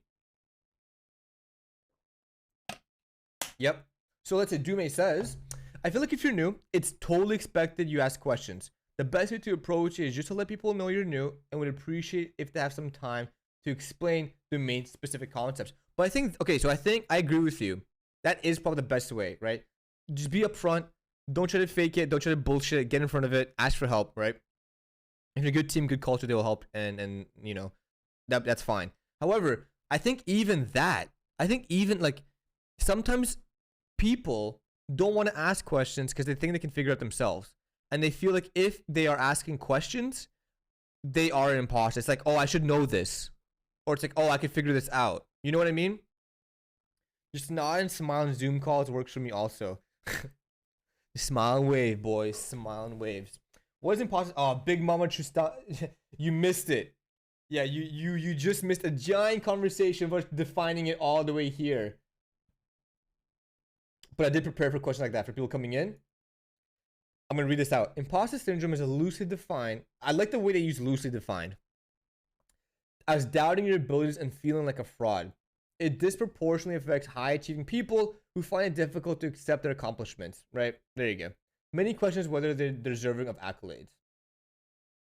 Once we get to talking about what we can do to prevent imposter, a huge difference can be made by how a team approaches on the onboarding of new developers. Yeah, I mean, that's a whole different problem, right? That's something. Onboarding could always be done better. I think no company does onboarding efficiently. That's my opinion. Okay. Here we go. Let's go with this. We're dissecting a little bit now into what we use as definitions for imposter syndrome. Right now, we're gonna get into a little bit of a juicier questions, a little bit more structured questions. Why do we compare ourselves in the first place? Okay, this is a really good question. I'm gonna admit it. Whoever came up with this, really good question. Okay. Take a snooze. Welcome. Sup, dude? A little off topic, but if I'm going to create a personal project, should I use that to gain more advanced knowledge in the tech stack my company uses, or should I learn something completely new? My shop is Rails/Node. If I was going to learn something new, it would be Go. Okay, hold on. Welcome and take a snooze. Give me that, pal. First of all, let me understand that better. Should I create a personal project to gain more advanced knowledge in the tech? Yes. I think, okay, so if I understand your question correctly, the company you just got hired at uses Rails and Node. And you may not have the most experience in that tech stack. You're asking, will a personal project help me understand it better? I definitely agree. Like, yes, if you're joining a company and they have a specific tech stack, do personal projects using that tech stack and learn it. That's the best way to do it. My last onboarding was fill in your house here and a lot of HR stuff. Zero stuff about, if I'm definitely not advanced, yeah, then I think a personal project will make you more advanced to a certain extent, right? If you're like an intermediate and not advanced, I definitely say you have to be a lot more particular and picky with what resources you find on the internet to get you to that advanced level. The amount of time I used to solve a task gives me an imposter syndrome. Yep. What's up, Worship the Sofa? How's it going? Definitely agree with that. Okay, so here's a question. Everyone. Can I get some answers, please? Why do we compare ourselves with other engineers? $1 million question.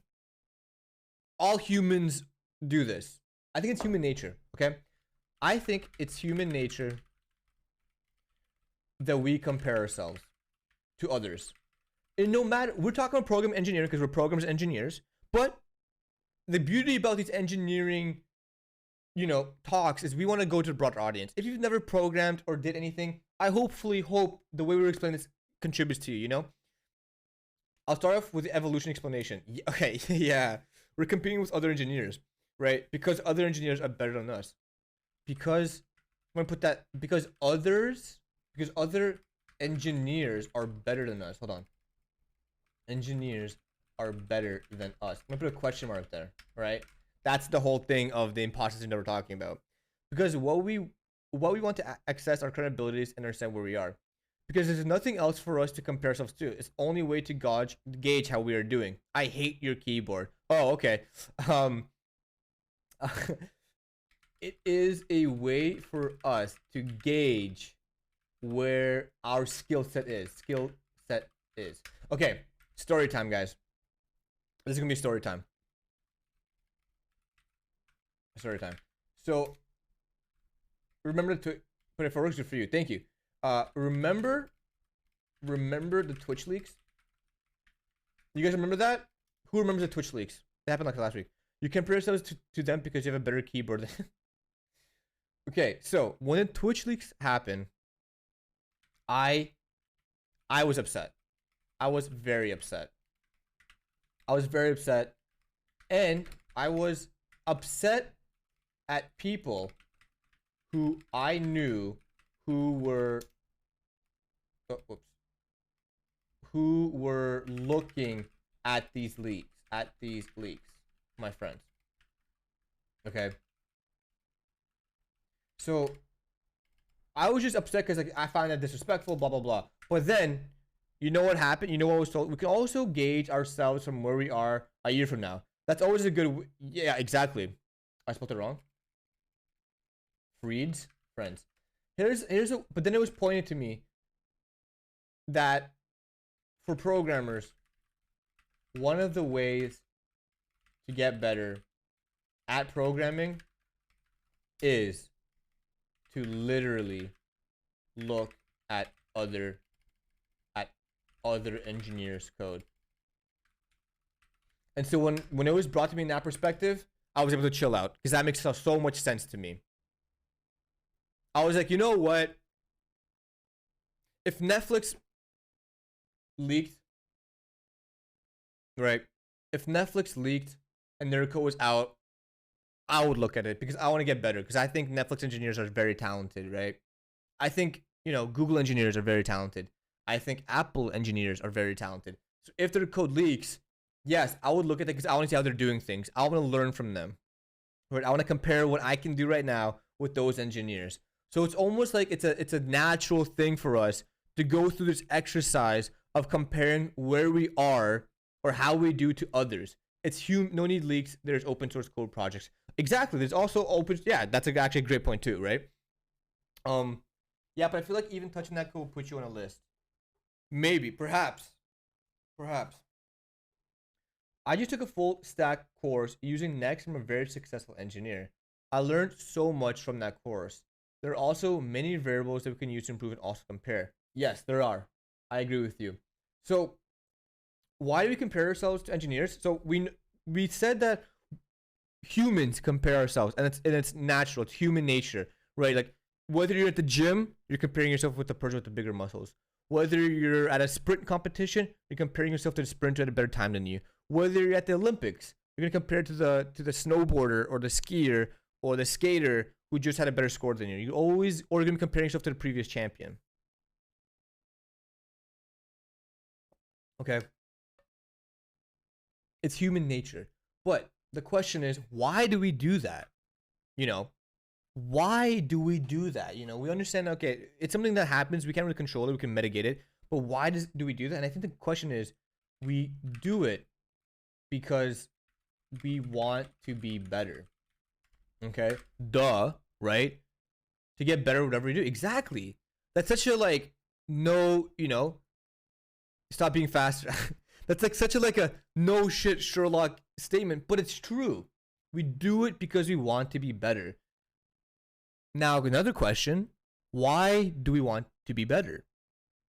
We want to be better because we are always looking to challenge ourselves, improve, and most importantly, and progress. Okay. I honestly be pretty let down at my job if there wasn't a wide array of more advanced engineers than me. How can you grow if you have no one to learn from, bounce ideas off of? Yeah, I agree. The problem with looking at leak code is it essentially takes away plausible deniability if you write something similar in the future. Even if you don't intentionally write something similar, a lot of the time you will think of the other code subconsciously. Yeah, that's a good point actually. What's up, Rezo Ned? Welcome in. I'm a senior CS student graduating in May. My senior capstone project is being built using React, Node, Serverless, DynamoDB. I'm learning so much, but I still have imposter syndrome when I'm trying to figure it out, and it's taking a while. That's completely okay. So it's to go up in whatever hierarchy. Yeah. It's to go up in hierarchy, right? Move up the ladder. I think that sums it up. So, you know, I think at the end of the day, it boils down to this behavior. We always want to go higher and higher. How did Twitch get breached? I don't know. We always want to go higher, higher, higher in whatever aspect of life we are, in whatever status quo we want, right? We want to be higher in a new role. We want to be in a new, you know, higher pay bracket, higher blah, blah, blah. To do that, we need to get better. That's why we want to get better. To get better, we look at people who are better. We got 2 new viewers. What's up, Anonymous691 and Ziffy20? Welcome in, first time viewers. Give me that pow.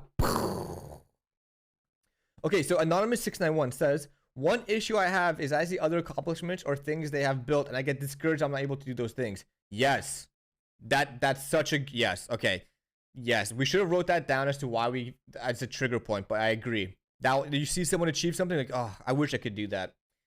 And Ziffy, how to excel in a very technical field when I tend to be more of a dreamer and creative than realistic. Ziffy, I'm going to tell you something and you might not like it.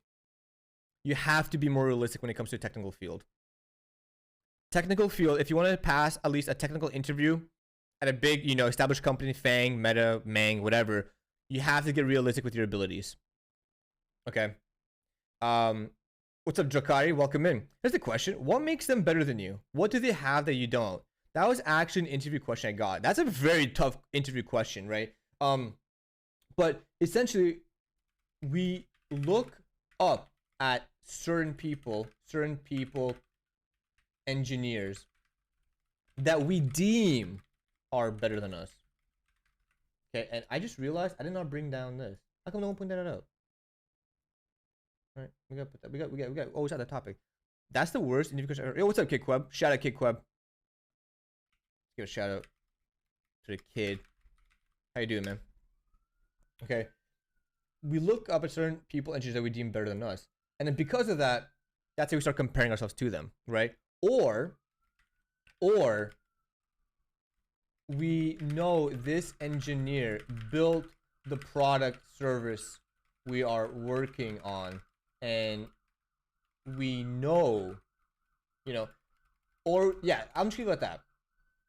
It's a better question than asking you to implement bubble sorting. Yeah, I would definitely prefer that than bubble sorting. But we know this engineer built the product service we are working on, right? I think that's why we look up to them. We think they're a better engineer than us because they built the product that we're working on, right? So let's say you're a junior entry, just join a team, and your first task is to do this feature improvement on this product that exists. And the senior engineer in your team is the person who built this thing from the ground up. At that point, you're gonna be like, okay, this person knows everything. They're way better than me because I'm struggling with this one feature. True?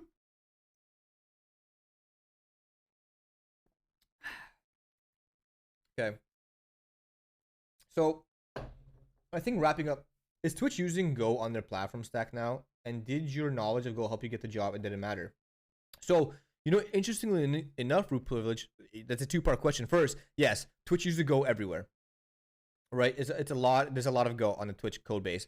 I barely knew a lick of Go before I started at Twitch. And I was very open to that. I was very clear with them on that. I did not lie about it. I said I'm a Python developer. I said I'm more of a data scientist and engineer. But here's the work. But then what I said to them was, here are the steps I'm taking towards the goal of being a strong engineer who uses Go.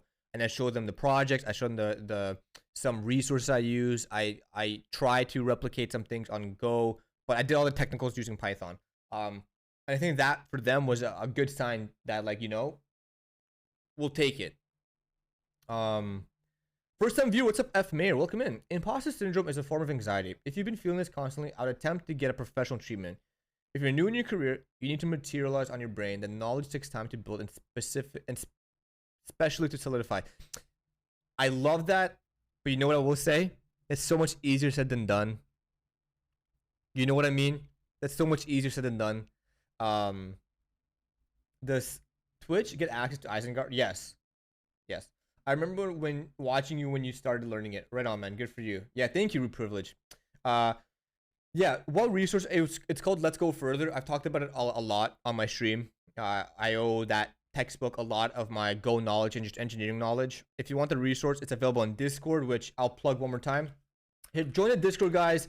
If we get 1,000 members, we're so close. I'm gonna do a 12-hour stream, and don't forget exclamation point drop. So join the Discord. I'm gonna post the VOD here, the notes there as well. And do exclamation point drop, because if someone gets 100 on the drop game, I award you with $100. Alex Edwards said yes. Shout out Alex Edwards. But I don't want to spend time on resource and stuff. You know, I know it's an interesting topic, but we can save that in a different conversation or in a Discord. I want to focus on imposter syndrome right now. All right, that's the topic of.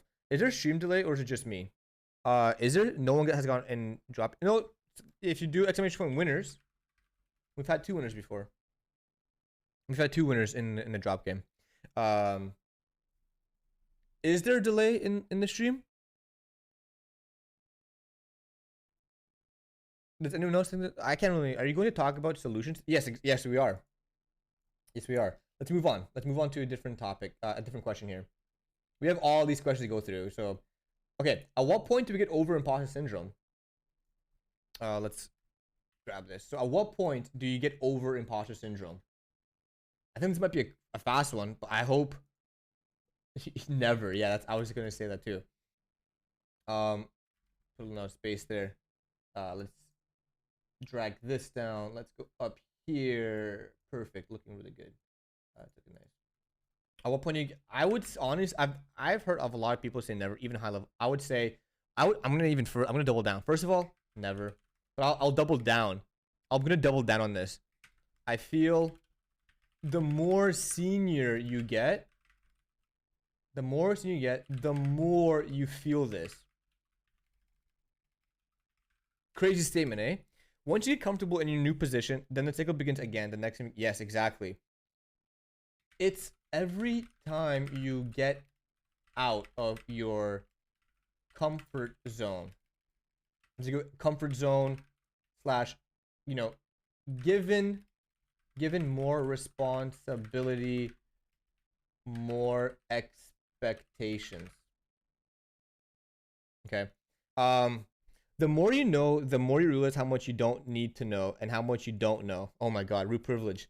That reminds me of something Socrates once said. Socrates said, you know, the only thing that I know is that I don't know anything. Is that I don't know anything.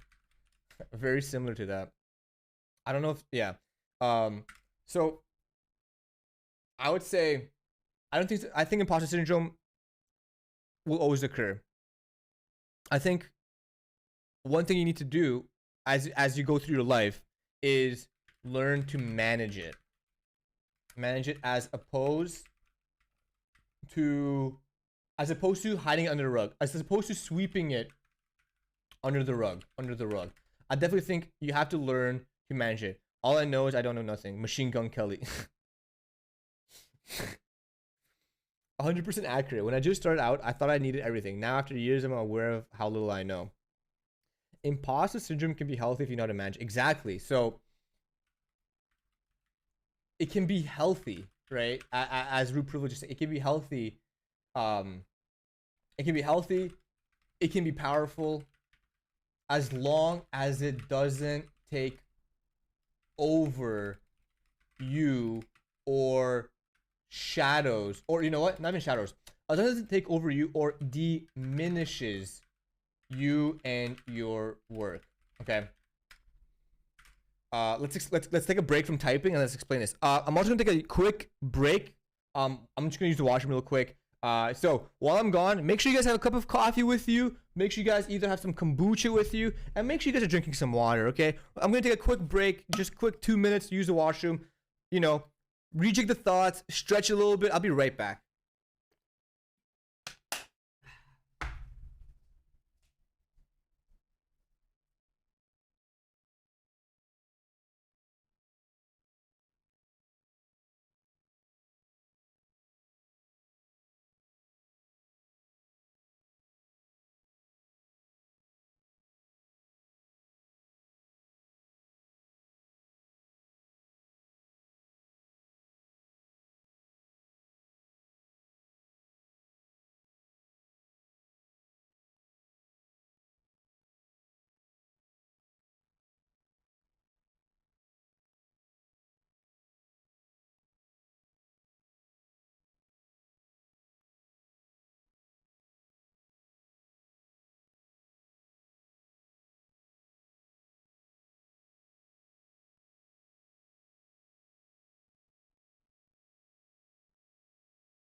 I'm back.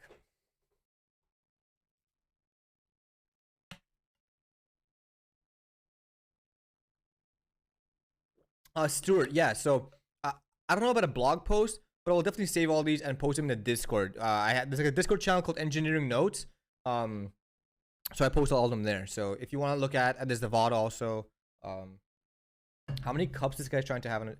Dude, you need to have kombucha, you have water and some coffee. The boy's gone. I'm right here. I'm not fucking leaving. You guys know where that's from. What movie is that from? I'm not fucking leaving. Is it Imposter or both are correct? Honestly, I hope it's Imposter. Yeah, it's Imposter. I just saw the first one last night. Oh, dude, such a good movie. I love it. Okay. So, at what point Wolf of Wall Street? Yeah, left. Let's go. Great. If you haven't seen it, it's a great movie. Okay. So, at one point, it was edited. Oh, gross. You gotta watch the raw edition. At what point do you get over imposter syndrome? So yeah, obviously it's never. I feel the main thing, I feel the main thing you need to do with imposter syndrome is the following. I think realize when it's happening. Take a step back. You just want to take a step back, and before it manifests. What's up, White Panther? You can do it with a Z. I don't even know. Take a step back, and before it manifests itself, I read through the engineering. It's very good and insightful without the self-aggrandizing stuff. Oh, well, that's the whole point of engineering talks. If we're talking about spelling, that's the whole thing of engineering talks. I do this not. I have very little to gain to put any of my own personal, like anything. That's the reason I make them and have this exciting stream on Sundays. Is you basically talk to different people and you get their inputs and you create these notes that hopefully help a lot of people. Take back and think. Before it manifests itself, take a step back, and before it manifests itself, look at all your achievements and accomplishments, right? Because as we discussed, as we concluded, where'd it go? As we concluded, imposter syndrome. It takes away the value of all your achievements. It takes away all the goals you've done. And so when you feel like imposter syndrome is coming along, take a step back and, award yourself. Again, the example is, if you just got hired at a job and the first team meeting, it's very, there's a lot going on. It's overwhelming and you feel a bit like a fraud that you're not supposed to be there. Take a step back and realize, well, you went through the interview process. You did and answered all their questions and you got selected and offered the job. Have a moment to appreciate the work that you've done. Now, as imposter syndrome starts to creep in on you, what I'd suggest to do is realize it's a signal. It's a signal. Realizing that you hardly know anything is an excellent way to start dealing with it. Through my years, by the way, what's up, Joshua? Welcome. First time viewer, give me that, pal. Through my years of developing, the more experience I gained, the more I realized I didn't know. It's fine. Accept it. No one expects you to know everything. Okay. Love that. Hold on. No one expects you to know everything. And I honestly, you have to say this out loud. And like, it's something that I'm working on as well. But the more you understand that you are putting more expectations on yourself that you think are also being put on by your manager and your fellow colleagues, I think that's where it's dangerous. That's where you literally enter a realm of, not real, it's not realistic. What's up, Lumi Dao? Also a first-time viewer. Give me that, pal. Let's go. I tend to think all good things are sheer luck instead of an achievement. Ooh, I don't know. Already kind of red flag statement there, but let's continue reading. I've been accepted for a student exchange to Japan. That's amazing.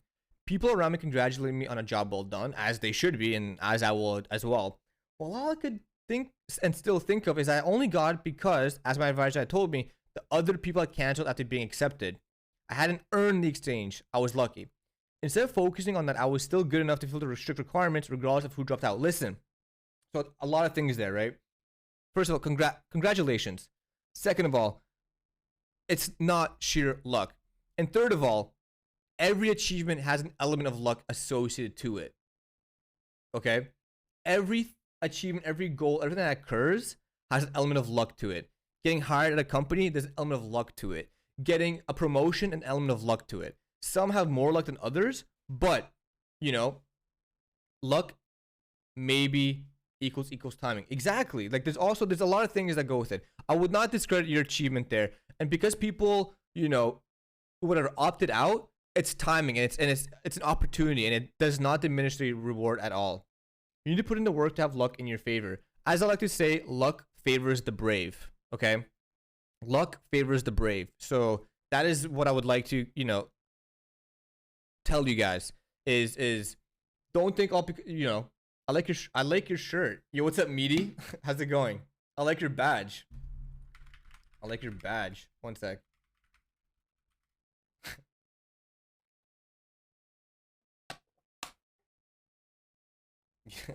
I can't believe Melkey's actually making me feel better about myself right now, but I appreciate that.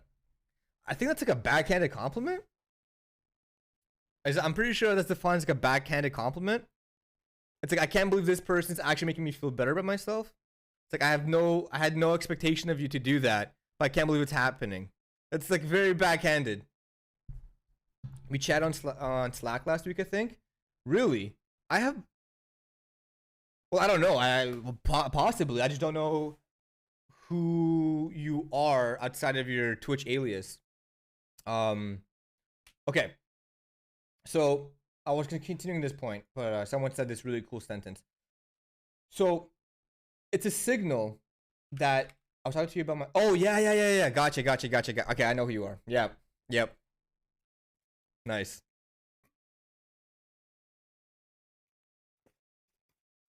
Okay, it's a signal that you are about to enter a new territory for yourself.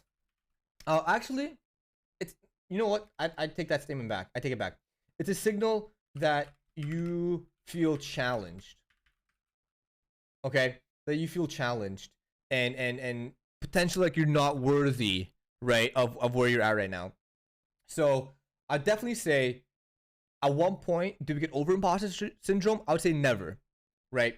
I feel, as I was reiterating over what we wrote here, the more senior you get, the more you feel this.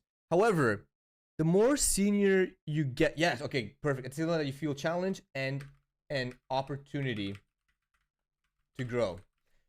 Grio, right? As we summarize this question, it's the more senior you get, the more you'll feel this. The more promotions you get, the higher up in your company you get, the more expectation I put on you, you will probably feel more and more imposter syndrome. However, right, it's not about you completely brushing off imposter syndrome and be like, oh, doesn't apply to me, or, you know, that's fine.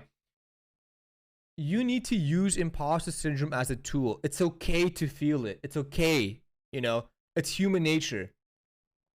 We've already talked about it up here, that humans compare. It's in our nature to compare ourselves to others. We've defined some false flags that happen in imposter syndrome.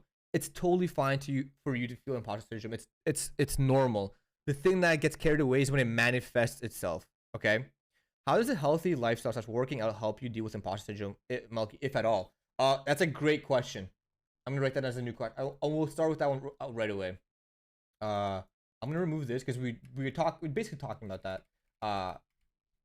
How a healthy / balanced lifestyle helps, or yeah, helps. Oh, what's up? First time viewer, what's up? Marvelous. Welcome in. Give me that pow. Welcome in, everyone. By the way, I can't see everyone who's following. But if you are new and you just click follow button, I'd very much appreciate if you guys can say hello in the chat, so I can thank you personally for helping me and growing this the stream. How is it to work in Twitch? To be honest, it was it's still a little surreal. You know, my story was that I started learning how to program on Twitch platform. So before on technology, I was learning how to I was learning how to program, and I just streamed myself learning programming on Twitch. If you look at my streams 2 years ago, that's how I started. I was learning how to program, and then to eventually get hired as an engineer, it's a little surreal. So, I really enjoy it. I really enjoy it. And welcome in Presigio, Snowy 500, Toter Tats. Welcome in. Appreciate the follows. You guys get a pal. Let's go. I'm sure it helps validate the syndrome for sure. It was good. So, yeah. And to continue this, use it as a tool. Don't hide it. Don't pretend like it doesn't exist. I think that builds it up. I think it's like bottling it up. You don't want to bottle things up.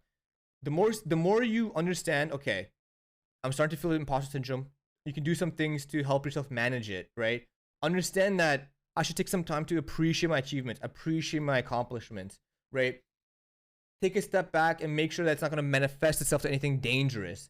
And lastly, think of it as a signal that there's going to be an opportunity for you to grow. You only feel imposter syndrome when you feel challenged, when you feel like you may not be there, but understand that other people, you know, if you get a promotion, other people think you're ready for this. So that's why I would definitely say that imposter syndrome can be something very healthy if used correctly and if managed very correctly. Wait, so that 2019 as a start point isn't a joke? No, it's not a joke. No, it's not a joke at all. The first time I wrote a line of code was in 2019. February 2019, actually. So it's what? 2020, 21. So it's my 3-year program anniversary is this month. I don't know which date it is exactly. Welcome. What's up, first time viewer? Moon. Or Moon. Hey, Melkey. Long time. What's up, Nacho Fries? How's it going? Give me that, pal. Good to see you again. Good to see you again. Was Twitch your first developer job? No. Twitch is my second developer job. But you had a master's in AI, right? I started my master's. So I started programming in February. I started my master's in June of that year. What you was doing before Python? I was in school for mechanical engineering. So I was doing like CAD and stuff, like mechanical engineering stuff. All my co-ops were like project management and stuff. And then in my last semester of mechanical engineering, I discovered programming and like how I truly love programming.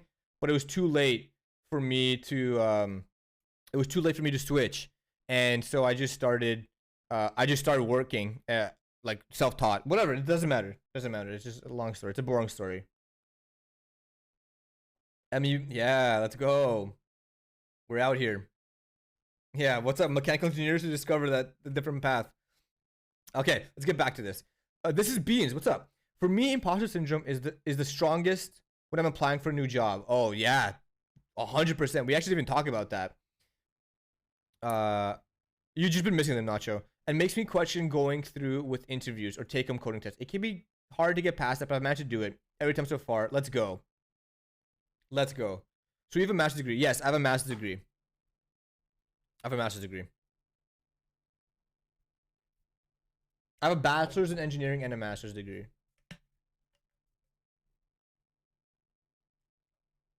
And Twitch is my second job.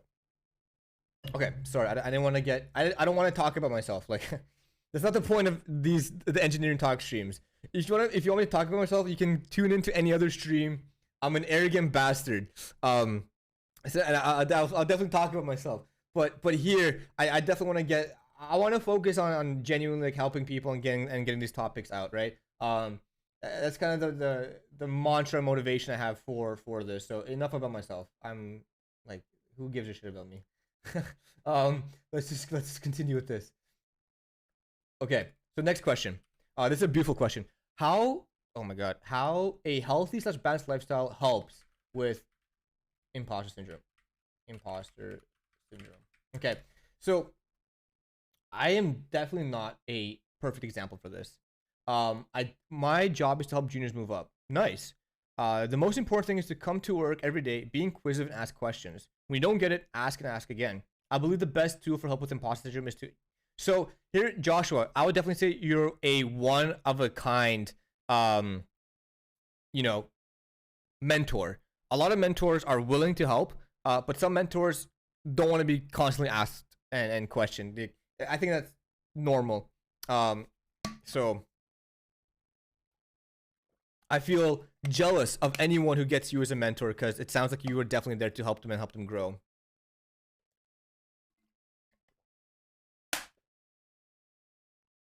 So let's talk about this. How a healthy slash balanced lifestyle helps with imposter syndrome. So let me just say this. Let me just say it like right off the bat. Yes, I am only 24. You must have a balanced lifestyle. Okay. You must have a balanced lifestyle. First and foremost, when you do anything, especially in programming, you know, this is so important. Aim and strive to live healthy and appreciate life. Appreciate life. So above all, even if we're not talking about imposter syndrome, even if we're not talking about programming, even if we're not talking about this and that, aim for this. Aim for a balanced lifestyle. Hang out with friends. Go to the gym. Do healthy. Do this stuff. Do it. I don't care what you say. Like I will die on this mountain. I will die here. All right. If you're feeling imposter syndrome or whatever, physical health, like physical exercise,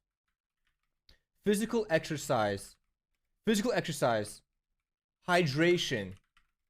I got you guys. Hydration, sleep, and just, being happy will do wonders. Will do wonders for you. Such a stupid statement, but I love writing it. I love these ones. I love when I write something so obvious and so stupid, because I love to drive the point. Okay? I love to drive that point home. Everyone's like, yeah, no, you tell anyone this, oh, you know what? If you can just be happy and drink a lot of water and have sleep, you're gonna be so much better. Everyone look at you and be like, yeah, no shit, Sherlock. Like, who the fuck are you? But it's like, yes, like, it's so obvious that we take it for granted. It's so obvious that we forget about it. It's so funny that we want to focus on the details of life, like learning a specific framework and spending all this time learning how to program something, how to type something in an editor, but we forget to hydrate. We forget to go to the gym and lift or run or go skiing or go swimming or, hang out with the birds or sleep. We forget that we need sleep to energize ourselves. So the question is, how a healthy / balanced lifestyle helps with imposter syndrome? The answer is a healthy, balanced lifestyle helps with everything. This is not an imposter syndrome question. This is a general life question. So I definitely think, here's a few things that come to my mind, right? If you feel more and more pressure, if you feel more and more pressure from imposter syndrome, right? Imposter syndrome. I definitely recommend to go exercise. Or at least, right? Right? Take a break. Go outside for a walk. Okay, here's an example. Release that pressure, you know what I mean. If you nice. Here's an example. You're at your desk. And your coach is not working. Your code's not working. It's just not working. I don't know why. You don't know why. It's just not working. It's not compiling. It's not doing what it's supposed to do. And you're like, I don't know why it's not happening, right? And your colleague, is able to do their things very quickly. Okay? This will more than likely, this might trigger IS, imposter syndrome, okay? Imposter syndrome. Here's what I would do. At this point, just stand up, close, sleep your computer, Go outside for 15 minutes. Go outside for 15. Even if it's not your break. Even if it's not your break, even whatever it is, do this. IS is a danger. Okay. Imposter syndrome. I don't want to be lazy. I'll just write it. Okay. At this point, you stand up, close, sleep your computer, and go outside for 15. Okay. It's not, even if it's not your break, even if it's not whatever it is, do it. What's up, Neochromer? Okay. Yes. And usually High just had an amazing point. More does not equal better. Working for 4 hours fully focused after taking a break will achieve more. Exactly. Okay. I was fired for leaving my desk when I wasn't in my break. Next stream, I no longer work at Twitch. I no longer work at Twitch. Imposter syndrome revisited. Okay. I like problem solving and learning different ways to solve problems. I like solving problems on HackerRank. What I don't like is UI. Should I just focus on the back end? Yeah. Focus on what makes you happy. If you don't like something, don't focus on it. And usually Hyde did something. I spoke about this on an earlier VOD, but I will say this: the quality of your work matters. I'd say exponentially more than the quantity. Okay, and it was brought to me. The worst thing you want to do is release code and have a senior completely rewrite it. That's the worst. That's what gets you pipped. Okay, that's what gets you pipped. Forcing the code is honestly the worst thing you could ever do. Exactly. Right? Who gives Melkey Dev IS? Honestly, it's not a matter of who gives me imposter syndrome. Right? I don't think like there's one person who gives me, like, I watch Prime and I'm like, I don't get imposter from Prime. You know? Like, I think Prime just types really fast, but I don't get imposter syndrome from Primogen. I don't think Strager gives me, no, I watch Strager. I don't get imposter syndrome from Strager either. I don't get imposter from these people that I watch. I look at these guys, I'm like, oh, that's cool. Like, you know, I like an example is like with Vape Juice Jordan. I really like watching Vape Juice Jordan because he knows all the coolest technology on JavaScript and front end. So every time he you know, streams, I'm like, oh, cool. Like, he's able to do all this stuff super efficiently, and he's going to talk about Next.js. And like, that's, oh, what just happened? Yo, Classy Cat, let's go. What's up, Classy? Give me that, pal. Let's go. Thank you for that raid. How you doing, man? Let's get a shout for Classy Cat. How you been, man? Okay. So yeah, I would definitely say how was your stream? And thank you for that raid so much. Had an hour-long argument about the definition of imposter syndrome today, so we had to come here. Oh jeez. Oh god. Oh god. Oh jeez. Looking Prime coding Rust gives me hope that everyone can work for Netflix.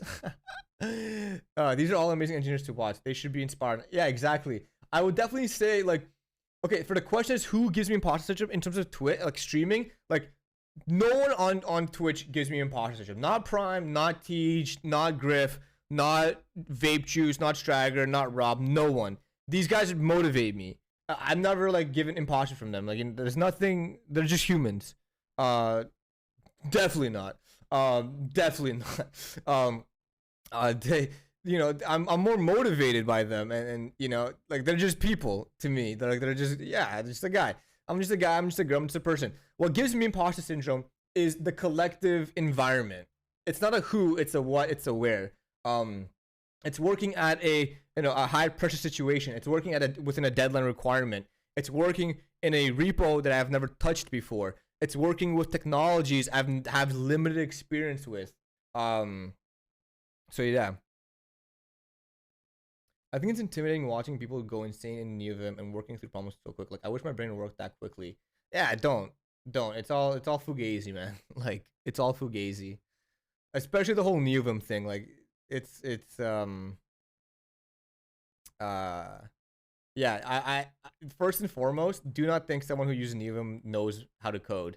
That's like I feel like, especially like Prime and Prime and Tej kind of they have like this little like you know, I use Neovim, right? But it's not like if I use Neovim, I'm better than you. They meme about it, but I think sometimes there's lingering effects of those memes, right? I know truthfully they think you can just use whatever you want. But I think there's a little, you gotta be careful with the memes sometimes. You don't want people to think like, oh, I gotta use Neovim. If I don't use Neovim, I don't know. I'm gonna be worse at programming than these engineers. If you want the complete opposite, again, go watch Vape Juice Jordan. If you want to know someone who doesn't use Neovim and is, he's not team anti Neovim, but he just thinks more practically VS Code is better. Watch Vape Juice Jordan. No one is. I barely see anyone on Neovim who's able to maneuver code as well as Jordan, and he uses VS Code. You know what I mean? So it's. I don't want to go on a tangent, but yeah, be very careful. Don't look too highly up to these guys. That's what I want to say. Just don't look too highly up to these guys.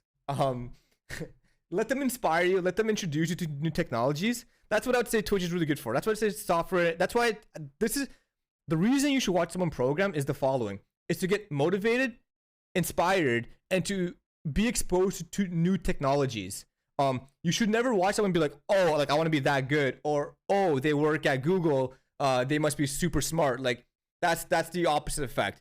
Watch them to be introduced to new technologies. Watch them to be introduced to new ways of problem solving, and watch them to understand how their brains work and think.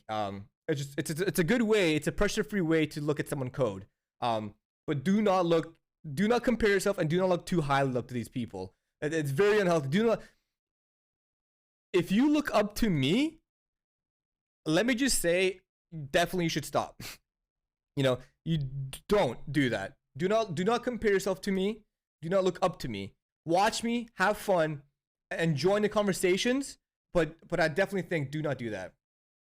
We're not here for the coding, just the good looks. You're my top monitor. Yeah. Okay, exception. If I'm mounted on a top monitor and you have to physically look up, that's the exception. Okay, that's the exception. We went on a tangent. God damn. Let's continue. Okay. And welcome in everyone. Thank you for hanging out. No, you have to stand down and look. Yeah, you look down. So let's pick some. What's up, Bodhi? Welcome in, first time viewer, rocking the classic cat emotes. Let's pick a question here because we got so many.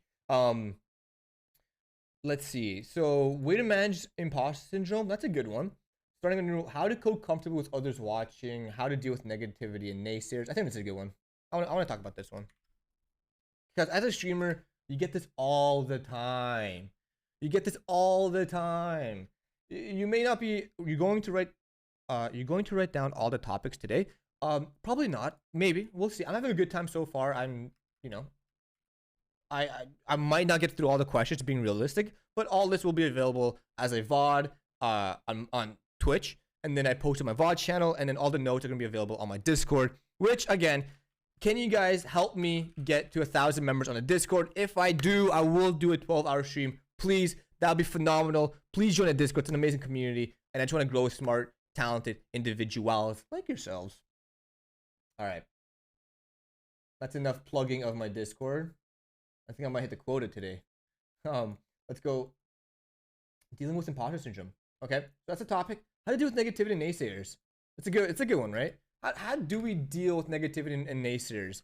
So first, I want to say that feedback does not equal negativity. I just want to write that down. A lot of people probably know this, but I just want to make sure that getting feedback doesn't mean it's negative, right? Getting feedback is a good thing, especially if it's done in a very easily digestible way. Like if someone's just being a dick in your feedback, okay, that's bad. But if they're doing the classic feedback sandwich where it starts with compliment, feedback, compliment, you're good. Exactly, yeah. So the question, how to deal with negativity and naysayers. So this is basically the following. First of all, let me just, Midnight Simon, get the fuck out of here, bro. Let's go, Midnight Simon. Shout out to the king, bro. Yo, I missed you. I missed the chicken. Give me that, pal.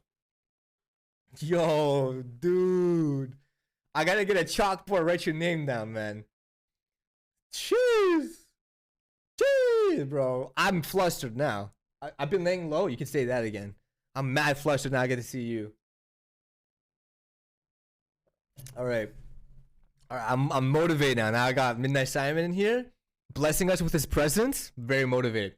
So, how to deal with negativity and naysayers. So one thing, I'm gonna start this with a quote. Okay, this is a harsh and arrogant quote. Is it true that you work at Twitch? Is it true that you work at Twitch for the staff badge? Everyone. Okay. So here you go. I'm gonna start off with this quote, and this is a harsh, arrogant quote, but a lion does not lose sleep over the opinions of sheep. Okay, let me start this off there. Hold yourself high. Make sure you think of yourself highly, and you know you are a fan of yourself. Okay, make sure that you are your biggest fan and that you enjoy yourself, and that, you know, all because some random person over the internet says something, do not fall for that. You know, do not lose sleep over the opinion of someone who's a sheep when you are a lion. Okay.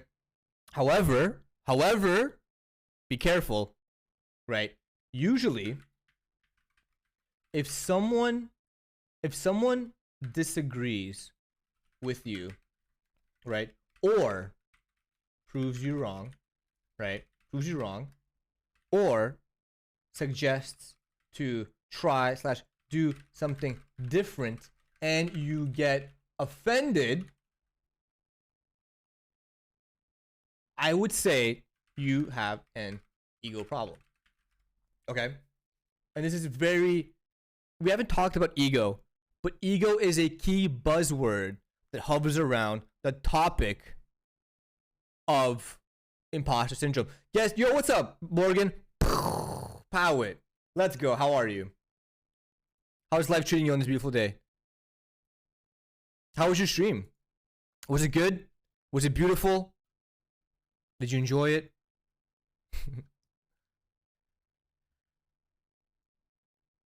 You want a Pepe Pow? Let's go. Pepe Pow. Okay. Ego and imposter syndrome sometimes go hand in hand. I'm a big ego, but I'm a senior enough to do so. That's hilarious. Sometimes go hand in hand, right? You have to be welcoming of feedback. You have to be welcoming of criticism. You have to be very realistic with your goals and what you're doing. Sometimes you get imposter syndrome when your ego could potentially, I don't know if ego and imposter syndrome will get in the way, but I feel like sometimes you could be reluctant to accept a fact because of your ego, right? At what point of job do you think you always deal with the real negativity? I mean, what do you mean? At what point of job do you think you would deal with real negativity naysayers? I feel like if you're getting hit with negativity naysayers at your job, it's probably not a healthy environment to work at. I mean, I actually want to get a better job so that I'm not the smartest in the room. You should never feel like you're the smartest in the room. If you feel like you're the smartest in the room, you gotta go to a different room. Okay? So, again, how to deal with negativity naysayers? Just focus on yourself and don't feed the trolls. You're gonna get a shit ton of trolls everywhere, right? Don't feed the trolls. Just let them be. Trolls are gonna troll. You're gonna do your thing. Don't worry about it.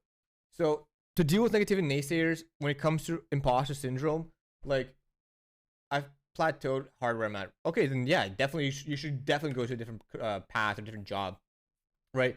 When it comes to imposter syndrome and you are getting, you know, negativity and, you know, basically slander, I would suggest to evaluate your environment because it's toxic, right?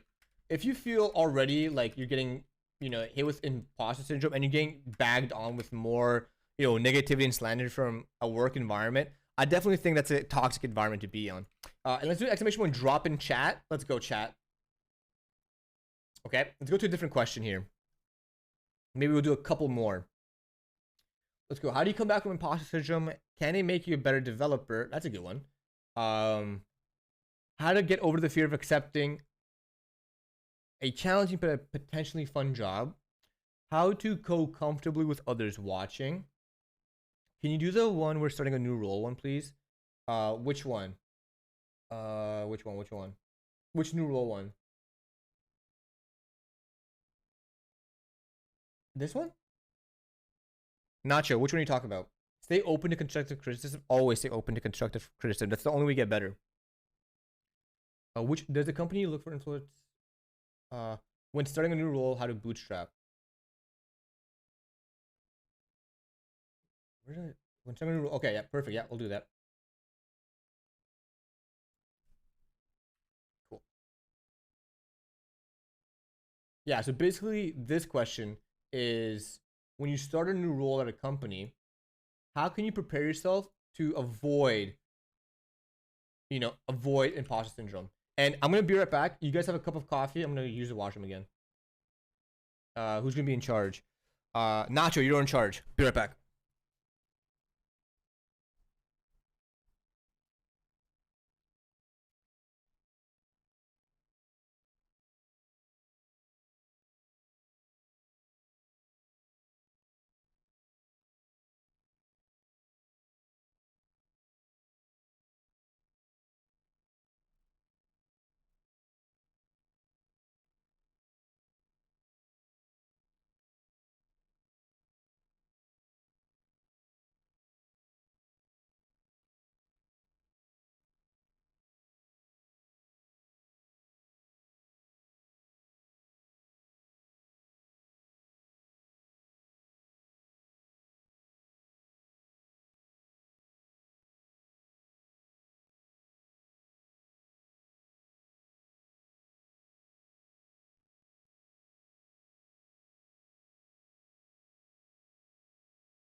All right, I'm back. Welcome in, guys. Okay, so we can actually always use what's a pizza? Simon, if he's still there, this would be a great perspective to have. So when starting a new role, how to bootstrap yourself for success? I'm in order to avoid imposter syndrome. Okay, so obviously there's different scales at this, right? I feel like anytime you join a new company, hi Melkey, doing good, homie. How are you doing? I'm doing well.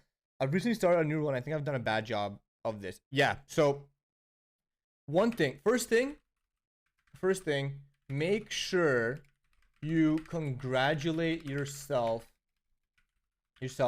and appreciate, appreciate the fact that you got hired and you got the job. That's the first thing I would recommend. I would definitely say, before anything, you got the motherfucking job. You did the grind.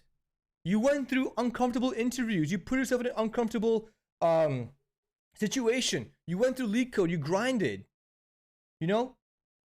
Before you even start to put yourself in a worse situation, fucking give yourself some kudos.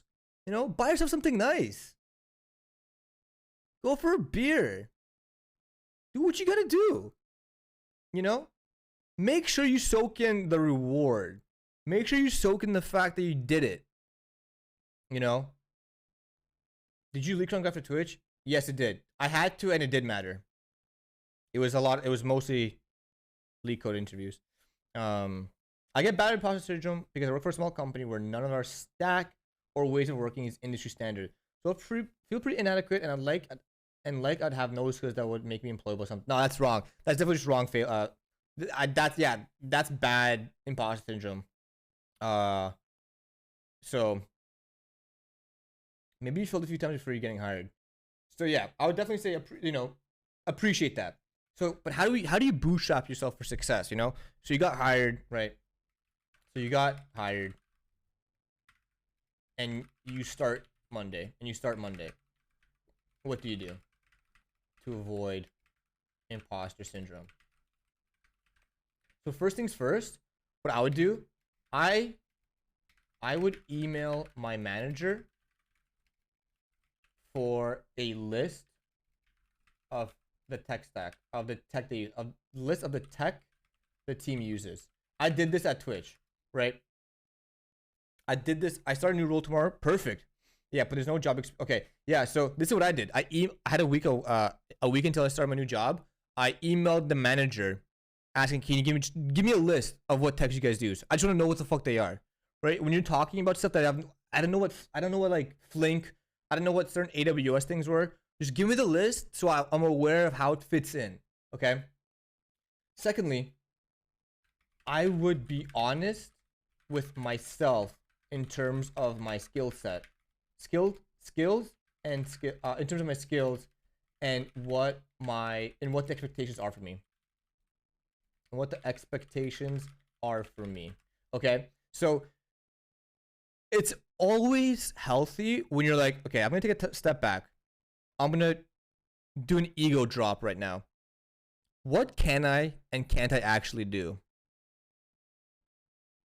Been hired as a Go developer, and I'm meant to be utilizing Docker, AWS, etc. in a new role. I've never touched Docker or AWS before. Yeah, you got to be honest with that, right? You have to be honest with yourself. And the reason why you got to be honest with yourself, the reason you need to be honest with yourself, is then you will be honest with the rest of your team. This is an underrated statement. Okay, being honest with the rest of your team is very powerful, right? Because if you think about it, if you're in a good environment, your team is your team. They have your back and you have their back, but you have to be honest with them, right? If you tell your team, right, I'm going to use this example, your team, you know Docker, but then ask 1,000 basic questions like what is a Docker file? That's not a good look. Red flag, not a good look. Okay? Or worse, they have to completely redo your attempt at Docker. Okay? What you should do instead, what you should do instead is be honest, right? And say, I've only heard of Docker, etc. And ask questions, ask for resources, blah blah blah. And here's a good point on how to bootstrap yourself for success. Do not set high expectations and deliver low, right? Do not come into your company meetings and deliver low. Do not come into your company meetings and your manager's asking, like, oh, who can we give this job to, this task to, and something that you've never even touched and you barely know. Don't just raise your hand and say, I'll do it, right? Because then you're setting high expectations. And if it's your first time touching a piece of tech on a code base you've never heard of before, but you said you're going to do it, you're only going to deliver low, right? Do not promise false dates. Always pad. Can you throw up a link to your Discord channel? I'm still job hunting, self-learn. Yeah, of course. That's for you. Hopefully we can get to 1,000 members. Join the Discord so we can get to 1,000 members. We'll do a 12-hour stream.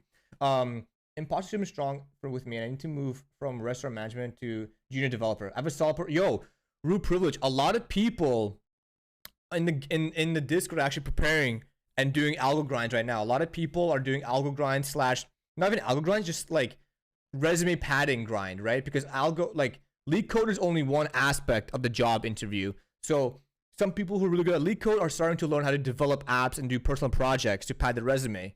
Some people who are really good at padding the resume and have good projects are learning how to lead code. So it's a good place to go. I have no idea how my resume should even. Yeah, this. You remind me of a person I know in the Discord who did the exact same thing. Were there goals you set for yourself or worked with your manager set for your first 2 weeks, months, 3 months? Yes, exactly. Okay. Work with your manager to set realistic, do exclamation point specs, realistic goals for 30, 60, 90 days. And this is important. 90 days is your probation period. And you want to give your manager an idea of how capable you are within those first 90 days. That's my strong recommendation. Is really set really strong goals, realistic goals for you guys to kind of come together and for you to work towards, as opposed to necessarily vice grip you. So it's a Moonlander. So that would be exclamation point keyboard, I think. Keyboard. So my last recommendation here, like the too long didn't read, is be honest and talk with your manager and team. Set yourself up for success. Okay.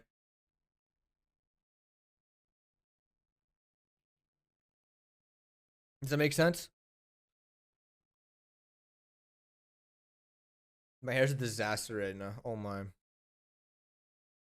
My hair's an absolute disaster. Okay.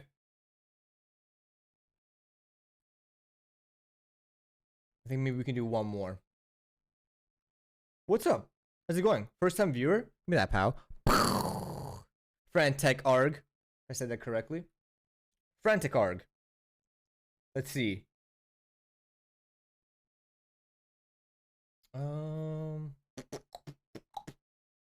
Are you reading from a discussed list or yeah, you guys can ask. So yeah, welcome in. So this is, yeah, for anyone who doesn't know, should take a step back. This is Engineering Talks. It's a Sunday podcast / stream that I host where every Sunday we pick a topic, and at the beginning, the first 20-30 minutes, we compile a list of questions. These questions come from you guys. Some of them I make up, some of them you guys put, and we go through these questions one by one. So next week's topic is why work at Fang. That's the next week. That's what we voted on. So next week's topic is why should you work at Fang? Why shouldn't you work at Fang, right? And we basically go through the same process. We'll go together, compile a list of questions, and then we'll discuss them. I discuss it, you discuss it. We get a new perspective on things for these questions on the topic. It's hard to sell myself up for success. I'm a solo dev with no mentors or anyone to teach me. Then you gotta change your environment. My mentors are Twitch streamers and FE masters. Yeah, dude, no, that's a great answer. Mentors should be people like streamers, Teach, Prime, all those guys I mentioned earlier. Like they could be a mentor. They should be a mentor. Yeah, you can, like, the reason we code for for people watching us, for viewers, is to have that.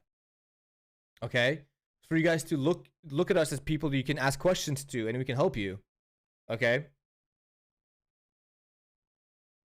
It is a nice keyboard. Yeah. How do you handle toxic work environment job when it's your first programming job? If it's your first programming job and you don't have a good, okay, so this is what I would say for any first junior programmer who got their first job. If you don't have a dedicated mentor, or if your mentor's an asshole, just leave. Just leave. Straight up, just leave. If you're not getting the support or mentorship that you need when you start new, gotta go now. Need to work on something. Really enjoy the stream. Good job, man. Thank you. Usually, I appreciate the convo. Powered out. Happy Sunday. Just leave. It's not worth it. Trust me on that. The longer you stay, the worse it's gonna get. Yeah, as a junior or first time entry getting a company, you need to have a good mentor. First and foremost. Regardless of the stack, regardless of the language, regardless of the product, get a good mentor. How does that work? How does that work? Do you get given a senior to help when you start? Yeah, basically. Yeah, you should. In your team, there's always going to be like a senior engineer. But if you up and quit your first job, doesn't look bad to other potential employers. No, it doesn't. Doesn't at all. Yo, what's up, tree? Let's go. Give me that pow. No, Saito, don't put that in your head, man. You know what looks worse? When you apply for a job after a year and you have no skills to back it up. That looks worse than being in a company for a couple months. Because you can always explain. If someone asks, like, hey, how come you were like at this, how come you were at Uber for only like 3 months? Like that looked like what happened? And you can be like, oh well, it was my first job out of university and my mentor was like this giant asshole and it was like a improper. And you could be like, you could spin it. You'd be like, I had to look out for myself. And it was a toxic environment and I want to really optimize my growth as an engineer and developer. And I don't think that company was giving it to me with what they had available. Okay. So one more question. Do you guys have any other challenges? I mean, any other questions I can answer? I mean, I don't know. None of these really strike me. Is it a bad thing? We already spoke about that. The answer is not necessarily. Yeah, we talked about Pip. It's actually, I deleted the link. How to process feedback in a healthy way? It's a good one.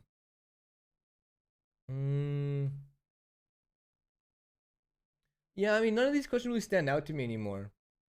And I don't want to force like a shitty answer to a question I don't really feel comfortable answering. Oh, really? Okay, let's read this.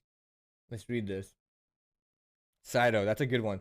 So I stay on my job currently with no direction, no mentorship. I just get assigned tasks I have no idea how to do. And I get hounded by condescending emails from the boss as to why I can't do something or don't get something done quickly. My first job in a framework language I've never used. What's up, Fred Kiss? Give me that, pal. Yeah, leave. Like, I'm straight up telling you, leave. Don't think it's gonna get better. Because it's not. Either they're gonna fire you or you can leave, dude. So, leave. Start looking at LinkedIn. As a self-learner, how did you regiment your days? How many hours did you code? Did you work on your processes? How did networking on Twitch and Twitter help you land your first job? I mean, those aren't really specific to imposter syndrome. Those might be good for another topic. Like maybe one in like 2 weeks you can do how to like for self-taught engineers. The difference between self-taught, boot camp, school, learn engineers. That would be a good question for that. But for this topic, I don't know. So maybe in 2 weeks we could talk about that. That'd be kind of cool. Yeah, maybe we can just chill out. I might not answer anything else. Winding down, but yeah, definitely. When to grind things out versus reach out to a mentor.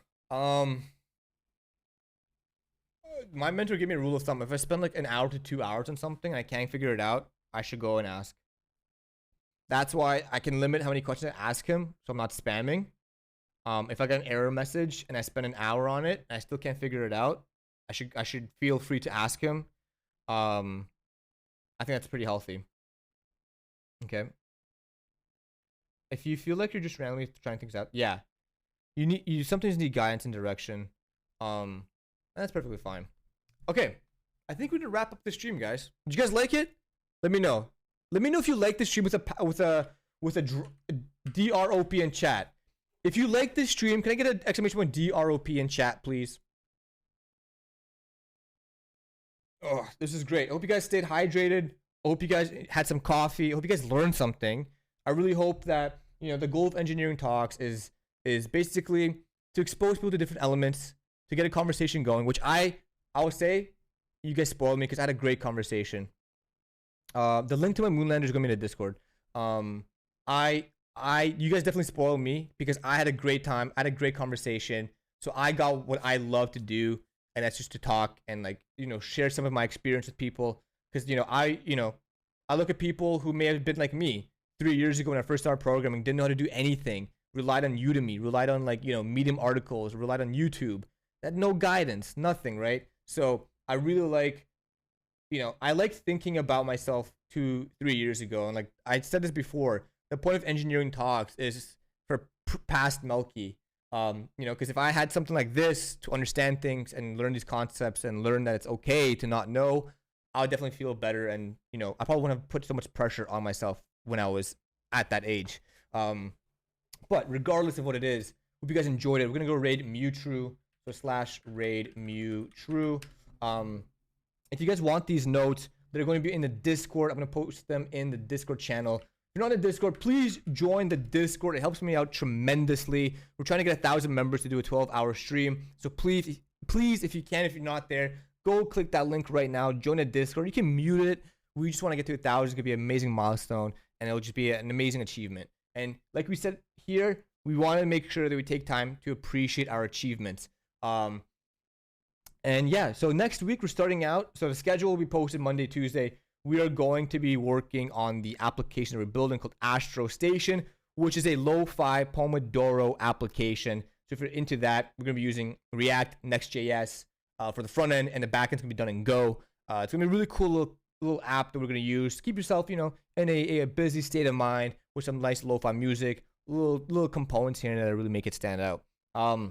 If you enjoyed this chat, I appreciate you guys.